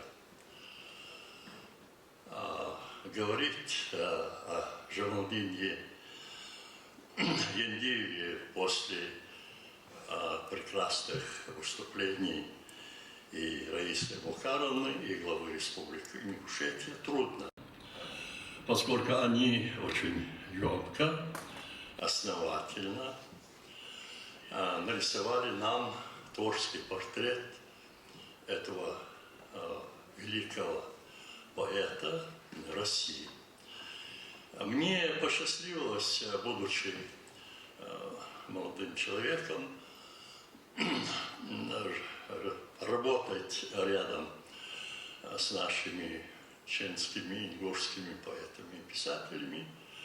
И вот это время, проведенное нами под одной крышей, там был научно-исследовательский институт и Союз писателей Республики, это время, как-то отсортировало среди и научных работников, и среди писателей личностей, и конъюнктурных, и чистых помыслами. Мы же Жамалдином Яндиевым, несмотря на то, что я был намного моложе его, мы как-то сдружились. И вот все это время, пока мы работали в республике, до его кончины, конечно, я узнал и душу его, и мысли. Я полюбил его поэзию. И как-то после его кончины я попытался те далекие годы, в начале 80-х, осмыслить его прекрасную поэзию. Но это была оценка молодого, может быть, тогда относительно человека. Но сейчас, заново перечитывая поэзию Жамалдина Яндиева, убеждаешься, что это явление уникальное и философичное настолько, насколько сегодня я могу это воспринимать. Дело в том, что Жамалдин Яндиев чрезвычайно скромный человек, чрезвычайно человек, который не любил каких-либо конъюнктурных выступлений и подобострастия. Его поэзия как-то оставалась, может быть, менее известной выдающимся переводчикам. Та часть поэзии, которая была переведена переводчиками уже 70-е, 80-е годы, она относится к началу его творческой деятельности конца 30-х годов и 40-х годов, но и поэзия последующих периодов, она получила известность у переводчика уже значительно позже. Великая поэзия. Вот сегодня, наблюдая исполнение его, скажем, его песен на его слова и выступления актеров прекрасных, я сидел в зале и говорил, ведь неосознан, еще не осмыслен и не понят нами до конца и исследователями, и читателями Жамалдин Яндиев. Его величина, его глубина и по-настоящему большой человеческий смысл, сокрытый в его поэзии. И вообще вся поэзия Жамалдина Яндиева – это поэзия долга. Это долг перед Родиной, это долг перед матерью, это долг перед любимым, перед любимой, долг перед отчизной. И это чувство долга, этим чувством долга пронизана вся его поэзия, начиная с первых стихотворений и до последних его стихотворений. Он был не только глубокий философичный поэт, он был и гражданин, он был человек очень смелый. Мне пришлось читать письмо, написанное рядом ингушских поэтов в 1953 году ЦК КПСС, президиум ЦК КПСС, подписанное и Идрисом Базоркиным, Хамзатом Асмиевым, Жамалдином Яндиевым и Багаудином Зязиковым, в которых эти смелые, талантливые люди поднимали вопросы судеб репрессированных народов.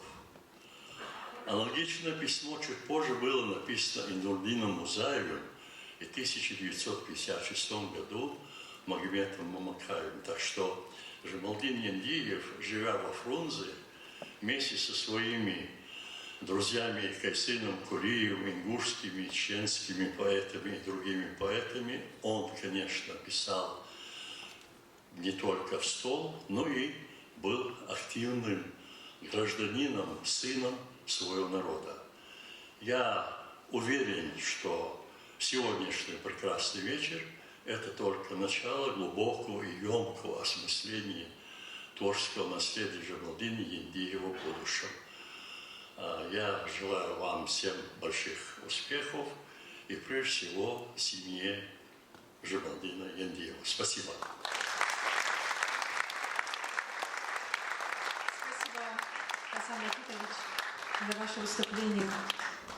Дорогие друзья, сейчас мы приглашаем на сцену композитора и исполнителя, народного артиста Республики Ингушетия и народного артиста Чеченской Республики Али Димаева. Встречайте. Встречайте. Салам алейкум. Добрый вечер, друзья. Я поздравляю нас всех с замечательным днем, с юбилеем славного сына войнарского народа ингушского и чеченского Жамалдина Яндиева.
Доставал ладошка, на подсигахать, вот остатем бота,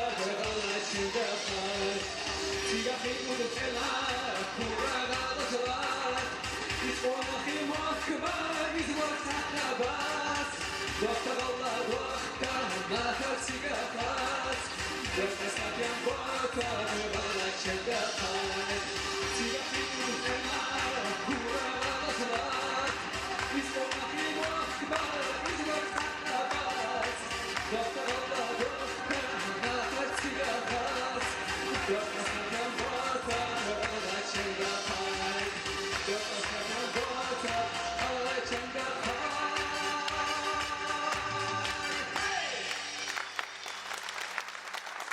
Уважаемый глава Юрий Помогиевич, уважаемые мои братья и сестры, сегодня действительно праздник наш общий.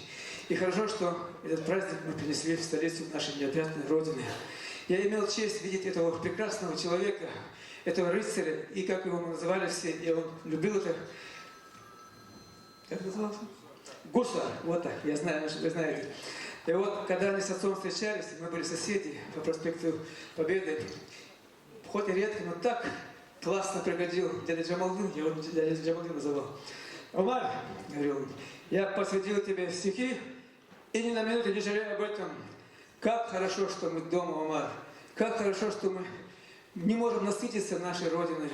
И пусть так всегда будет жить и творить нам на родной земле. Поистину. Спасибо вам. Народный артист Республики Ингушетия, Чеченской Республики Али Гимаев. Спасибо, Али. А сейчас мы приглашаем на сцену обворожительную актрису театра и кино, заслуженную артистку Российской Федерации, талантливую и обаятельную Тамару Индиеву. Встречайте.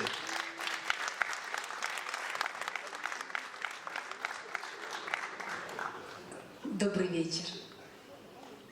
Я прочту 3 небольших, но великих стихотворения Джамалдина Яндиева. Я рожден в скале гнездо орлиц, где я рожден, обвал гремящий мчится. Там водопад кружит чинары лист, как сердце матери, там воздух чист, где падает от старой башни тень. Когда рождался день, счастливый день, когда кричал олень, я был рожден.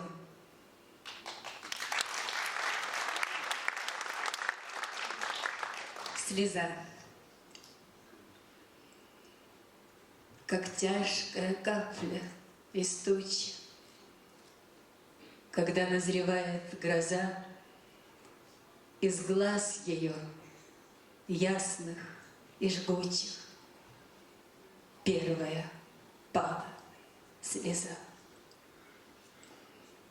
Я бросился, чтобы удержать ее, ладони подставил, моля. Прожгла она руки и сердце, и в черные пала поля.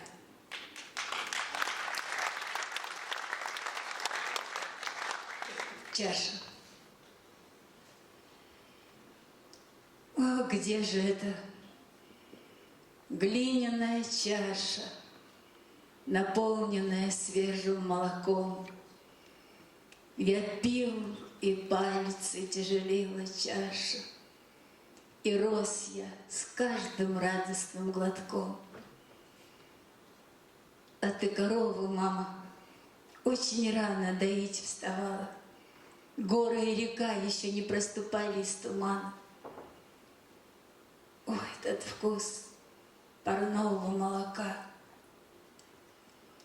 Сначала ощущение заботы твоей и старой чаши доброта, ее привычный стертый край у рта. Потом судьбы, крутые повороты, скитаний, пустота и маята. Мне приходилось жить, как иноземцу. Вдали от материнского тепла, разбилась чаша. Медленно по сердцу отчетливая трещина прошла.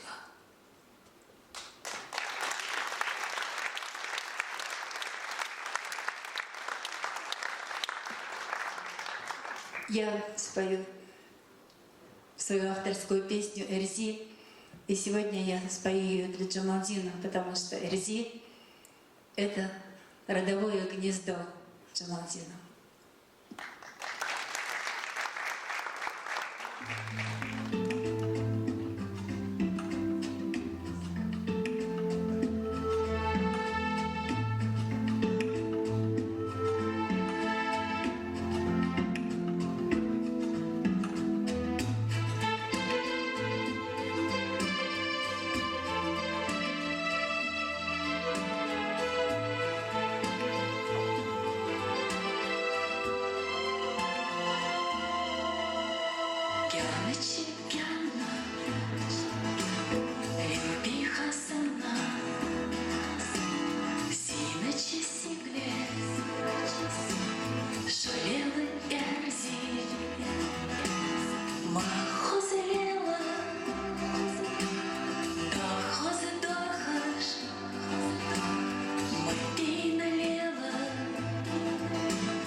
Очень чувственно, очень проникновенно. Давайте проводим и поблагодарим за это прекрасное исполнение. Дорогие друзья, слово предоставляется председателю регионального отделения Союза российских писателей, заместителю главного редактора журнала «Махдук. Наша эпоха. Северная Осетия» Борису Мустаевичу Гусалову.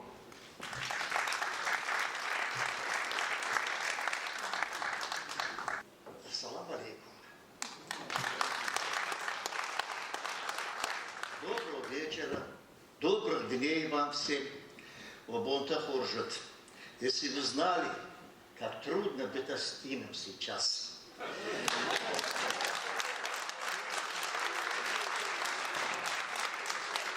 Чеченцы всегда говорят, трудно быть чеченцем. Конечно, вообще трудно быть горцем, вообще трудно быть человеком, а кавказцем особенно. Я это не хотел сказать, но притчу маленькую скажу. Тут медведя вспоминали. Астинский медведь пошел в лес и увидел, что цветет кизил. И говорит, а ну-ка я сяду под этим деревом, потому что он раньше всех расцветет, то раньше всех будет плодоносить. Нет, кизил раньше всех цветет, но позже всех поспевает. И сидит там медведь и стареет, и стареет. Вот пока я ждал своего выступления, вот бородой зарос.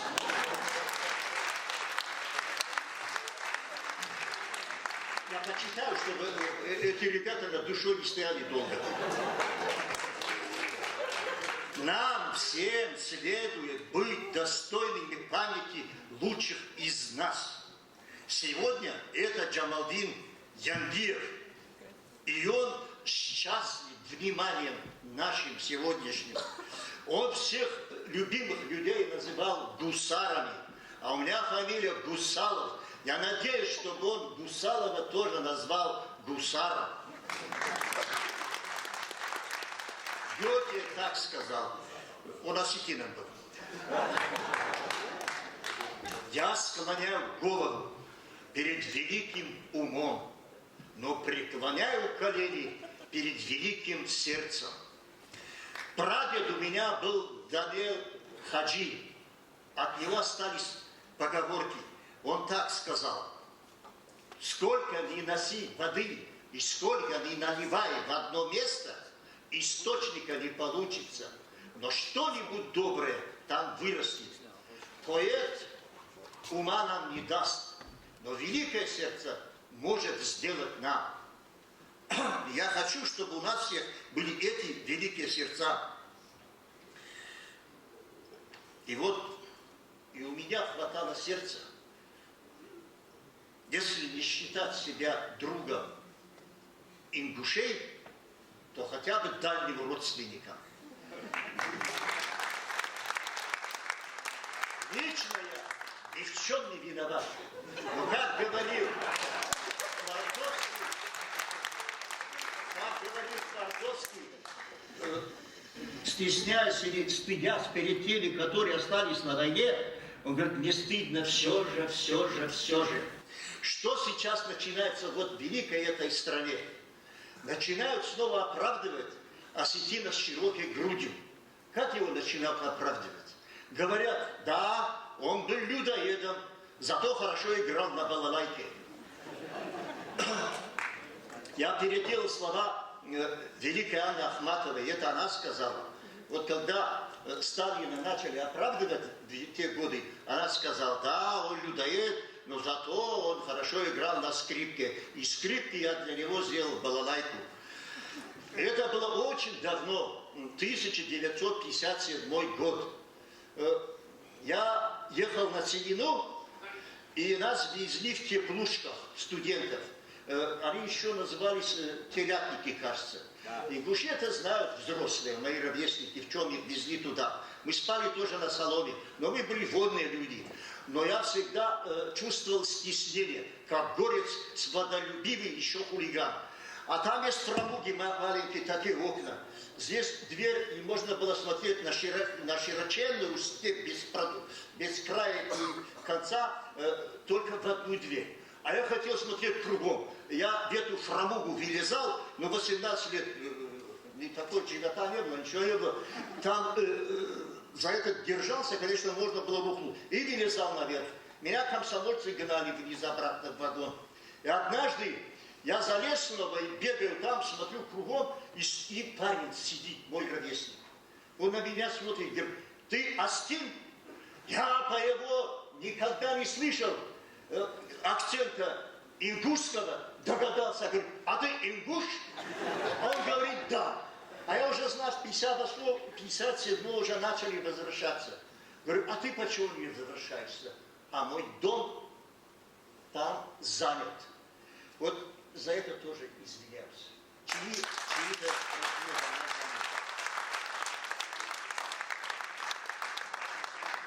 Я вам клянусь, как мужчина, родственник ингуша, чеченца, абхазца, кабардинцам, вообще кавказцам. Я в жизни слышал самую высшую похвалу от одного парня. У него отца Бамадгири звали. Он мне говорит, Борис, таких как я мало знаю, на всем Кавказе вас двое. Это ты и я. И как бы каждый из нас, из мужчин, был горд словами, которые сказала старейшая сотрудница нашего журнала «Махдук» Заира Карацева. Когда я ехал в Балта, пожалуйста, не склоняйте это Балта. На А, который заканчивается, их склонять нельзя. Балта, Коста и там Борисову меня можно склонять. И я спрашиваю, Заира, ты помнишь Джамалдина? Прекрасно помню. Ну скажи что-нибудь. Она мне говорит, одно появление Джамалдина стоило мужчины. Ой, дохнисал, осетинка как похвалила ингуша великого. И вот переводили, лучшие осетинские поэты переводили его. Гриш Плиев, Борис Муртазов, Александр Царукаев. Нафи не буду, уже Нафи сказали. И последний переводил, в Ингушетии задумали маленькую книжку одного его стихотворения, чтобы на всех кавказских языках прозвучало, но до сих пор еще не успели издать. И Ахшар Кодзати, мой главный редактор, и выдающийся поэт, и выдающийся переводчик. Там хорошо звучит по-осетински его стих.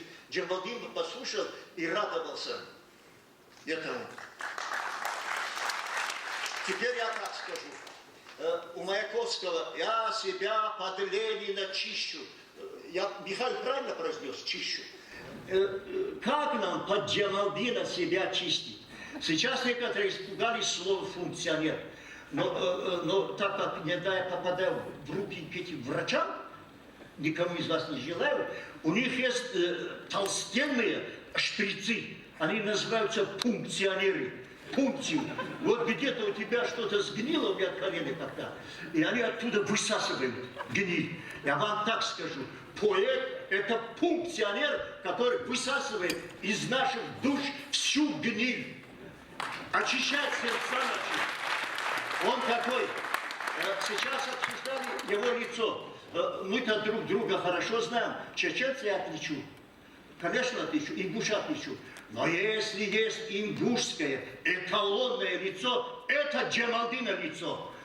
Джамал есть отдельное слово, но вы все понимаете слово «дин». Джамал, дин – это религия Джамала. Знаете же, дин его. Какая религия? Не копите в себе неприязнь ни к осетину, ни к другому. Я слышал, я много начитал и когда-то прочитал. Француз так говорит: Бог сильно ошибся, когда создавал немцев.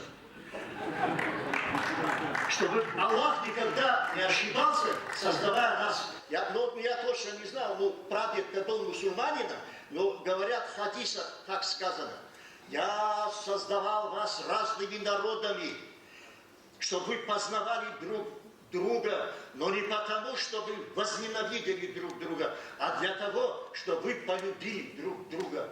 Дай Бог нам силы через всю эту преодолеть. Ненависть страшнее неприязни одного к другому нет, потому что первым это такая щелочь разъедает собственную нашу душу. Молодым я обращаюсь, не копите в себе это. Был великий писатель английский, пусть Михаил познал, кажется, Фрезер. Немцы бомбили Ковентри, бомбили. ничего не оставляли камня на камне. Этот писатель обращается к английскому народу и говорит: сегодня они нас бомбят, но завтра придется с ними дружить. Не копите в себе ненависть. Еще мой собственный Гусава Бориса Мустаевич афоризм: никогда никого не мажьте дерьмом, потому что завтра ты его будешь облизывать.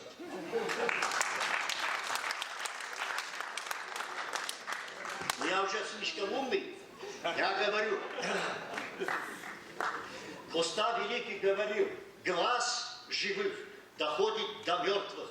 Пусть, Джамалдин, до тебя дойдет наш глаз восторженной любви к тебе. Спасибо тебе за это.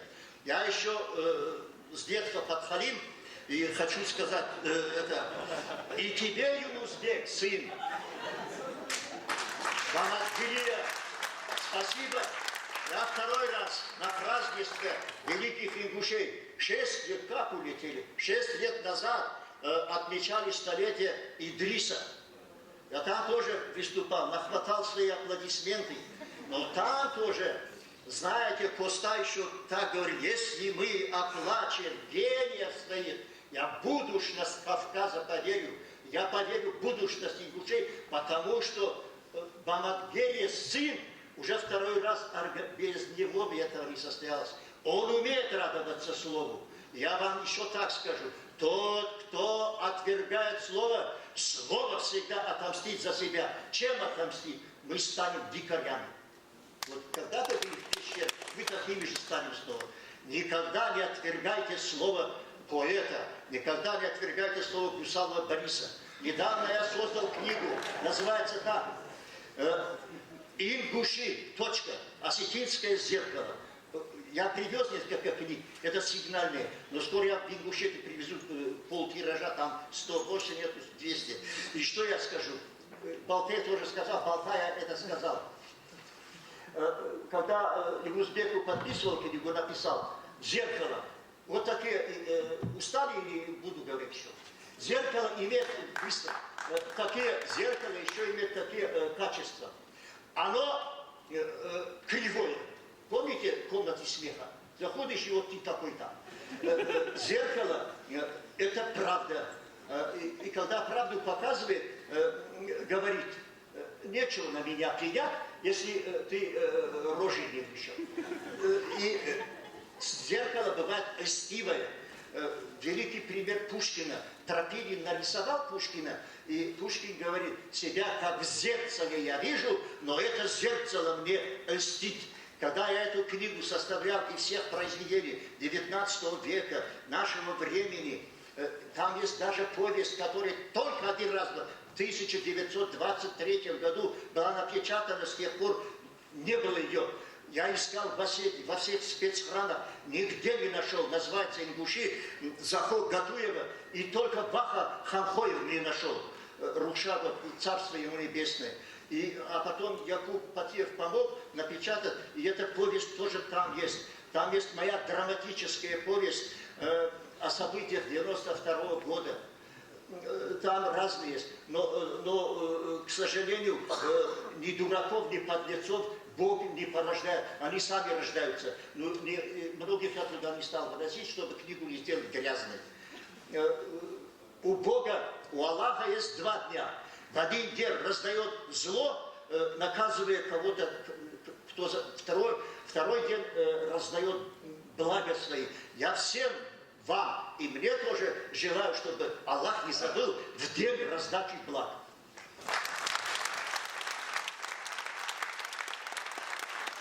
Спасибо, Борис Мустаевич. Дорогие друзья, в этот праздничный вечер вместе с нами композитор и музыкант, автор музыки ко многим спектаклям и создатель уникальных песен на стихи всеми любимого Джамалдина Яндиева с композицией «Лейла». Встречайте, народный артист Республики Ингушетия Тимур Дзейтов.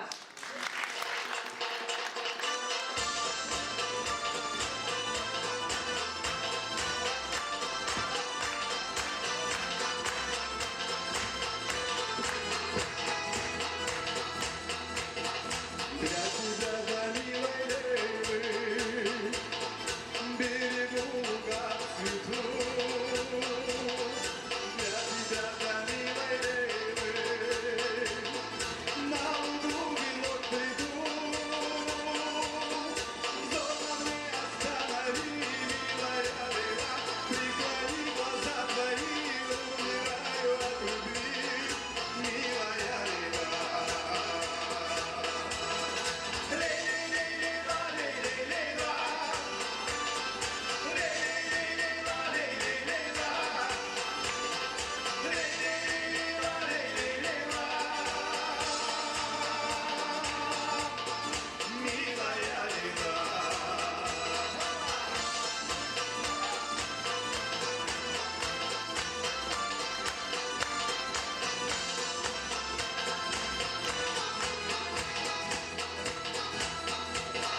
Для тебя, для милой Лейлы, для тебя земля цветет.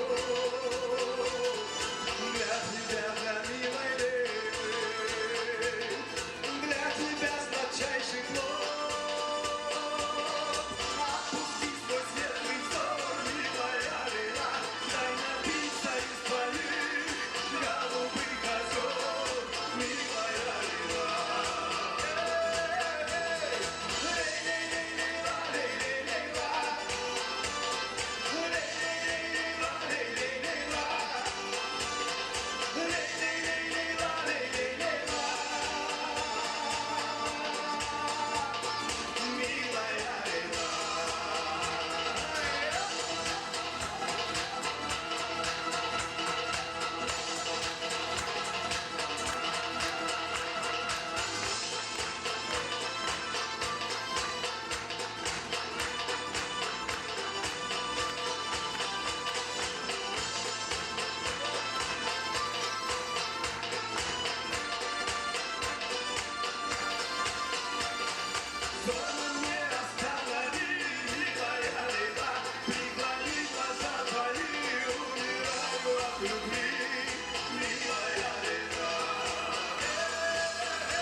Спасибо большое. Спасибо.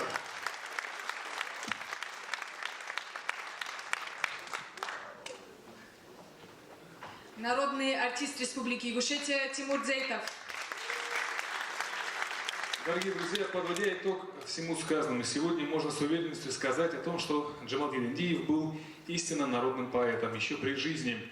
Однако и сейчас, уже в новом тысячелетии, его стихи также актуальны, любимы, близки и понятны всем народам и поколениям читателей. Их читают, ими мыслят, они рождают песни.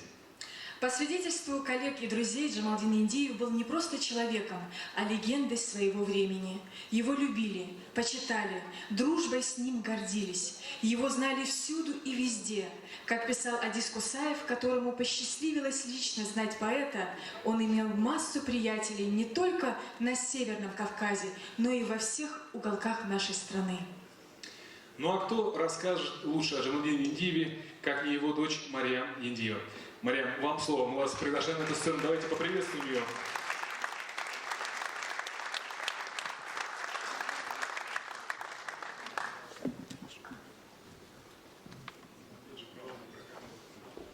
Я очень коротко скажу. Все, что я должна была сказать и вспомнить о нашем отце, я это делаю и стараюсь делать регулярно. А сейчас я бы хотела сказать следующее. Герб, гимн, флаг и марка – это символы любой государственности. Сегодня мы увидели пример того, что марка, как выражение лучшего, что есть в каждом государстве, в каждой стране, одухотворена высокой поэзией. Спасибо Юнусбеку Евкурову, спасибо агентству, Федеральному агентству по печати за то, что они понимают самое главное, что любую государственность, любую идею государственности необходимо одухотворять, очеловечивать. И Джамалдин Индиев сегодня на марке, в марке, тиражом 250 тысяч, полетел по всему миру и понес слово добра и слово правды. Спасибо большое за это понимание и за этот теперь уже очень духовный символ нашей государственности. И еще что я хотела сказать.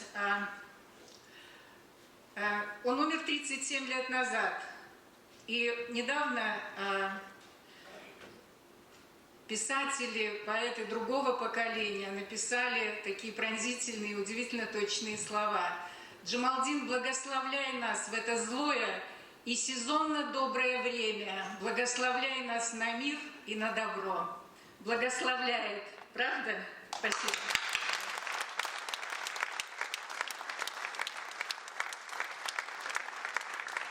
Друзья, столетие Джамалдина Индиева – это праздник. А какой праздник обходится без сюрпризов? Так вот у нас небольшой экспромт. Есть один хороший человек, Исмаилов Магомед Ужахович, автор книги «Перенахов». Он передает Союзу писателей Республики Ингушетия 10 ноутбуков. Наверное, пригласим его на сцену, да?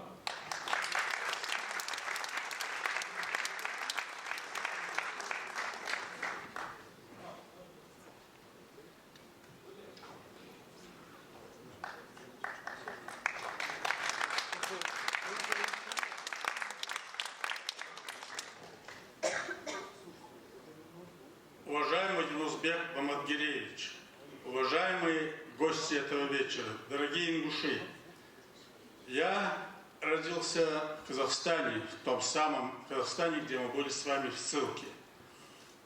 В 1957 году мы вернулись, жил в селении Гихи, и от селения Гихи Урус-Мартановского района приехал вас поздравить и проявить свое уважение к Яндиеву, который был председателем Союза писателей Чечено-Ингушетии. Когда я говорю ингуш, я подразумеваю чеченец. Когда я говорю чеченец, подразумеваю ингуш.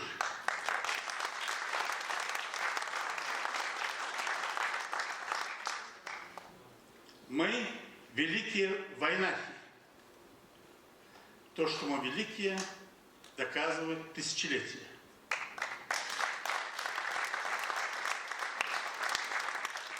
Счастье и процветание войнавскому народу. Спасибо.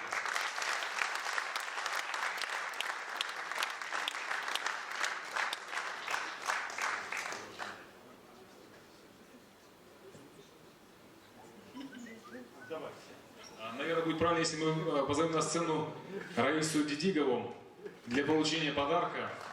Давайте еще раз поприветствуем ее. Раиса Букарова. Да, пожалуйста, выйдите, пожалуйста. Тут 10 ноутбуков Apple. Хотелось бы вам лично их отдать в руки. Тут, конечно, я себя долго ждать не заставлю.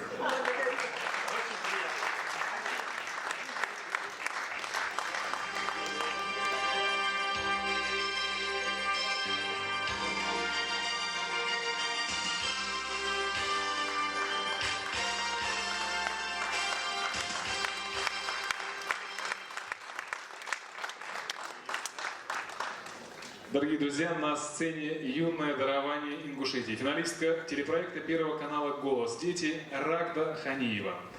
Музыка Марины Икажевой, слова Джамалдина Индиева. Фабет Лисыдок. «Бейся, сердце». Встречайте. Встречайте.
девица, някак муха с голзебяни, дыши сигара в тухарах, сина цилачи от бестенаре, ходех ты рису, ходех ты не, мяши кирчу мелокек, локоломышкой, где шедекали, замовых водка бацашбек, ходех ты рису, ходех ты не, мяши кирчу мелокек, локоломышкой, где шедекали, замовых водка бацашбек. Дирик диза, не налях твехан садянагас, девчу мерза беза бия, истину лацеву дом ищият, ходе ты лесидом, ходе ты не. Локоламышкой, ходи шедекали, самый табор, кабацыш бе, ходе ты лесидом, ходе ты не. Мяши или кирчу белокек, луколамышкой, ходи шедекали, замовых табор, кабацыш бе.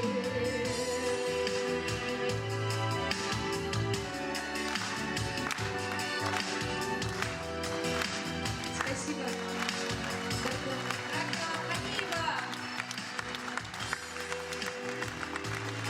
Дорогие друзья, уважаемые наши зрители, к сожалению, наш сегодняшний вечер подходит к концу. Мы от всей души благодарим всех, кто пришел сегодня в зал Центрального дома литераторов, чтобы почтить память выдающегося поэта и славного сына ингушского народа Джамалдина Хамурзаевича Яндиева. Пройдут годы, десятилетия, но имя этого великого человека навечно останется в памяти народа. В наименовании улиц и площадей, проспектов и учреждений культуры, в стихах и поэмах, а главное – в наших сердцах. Алик Хилшин, Мяш Дахалшин. Всего вам доброго. До новых встреч!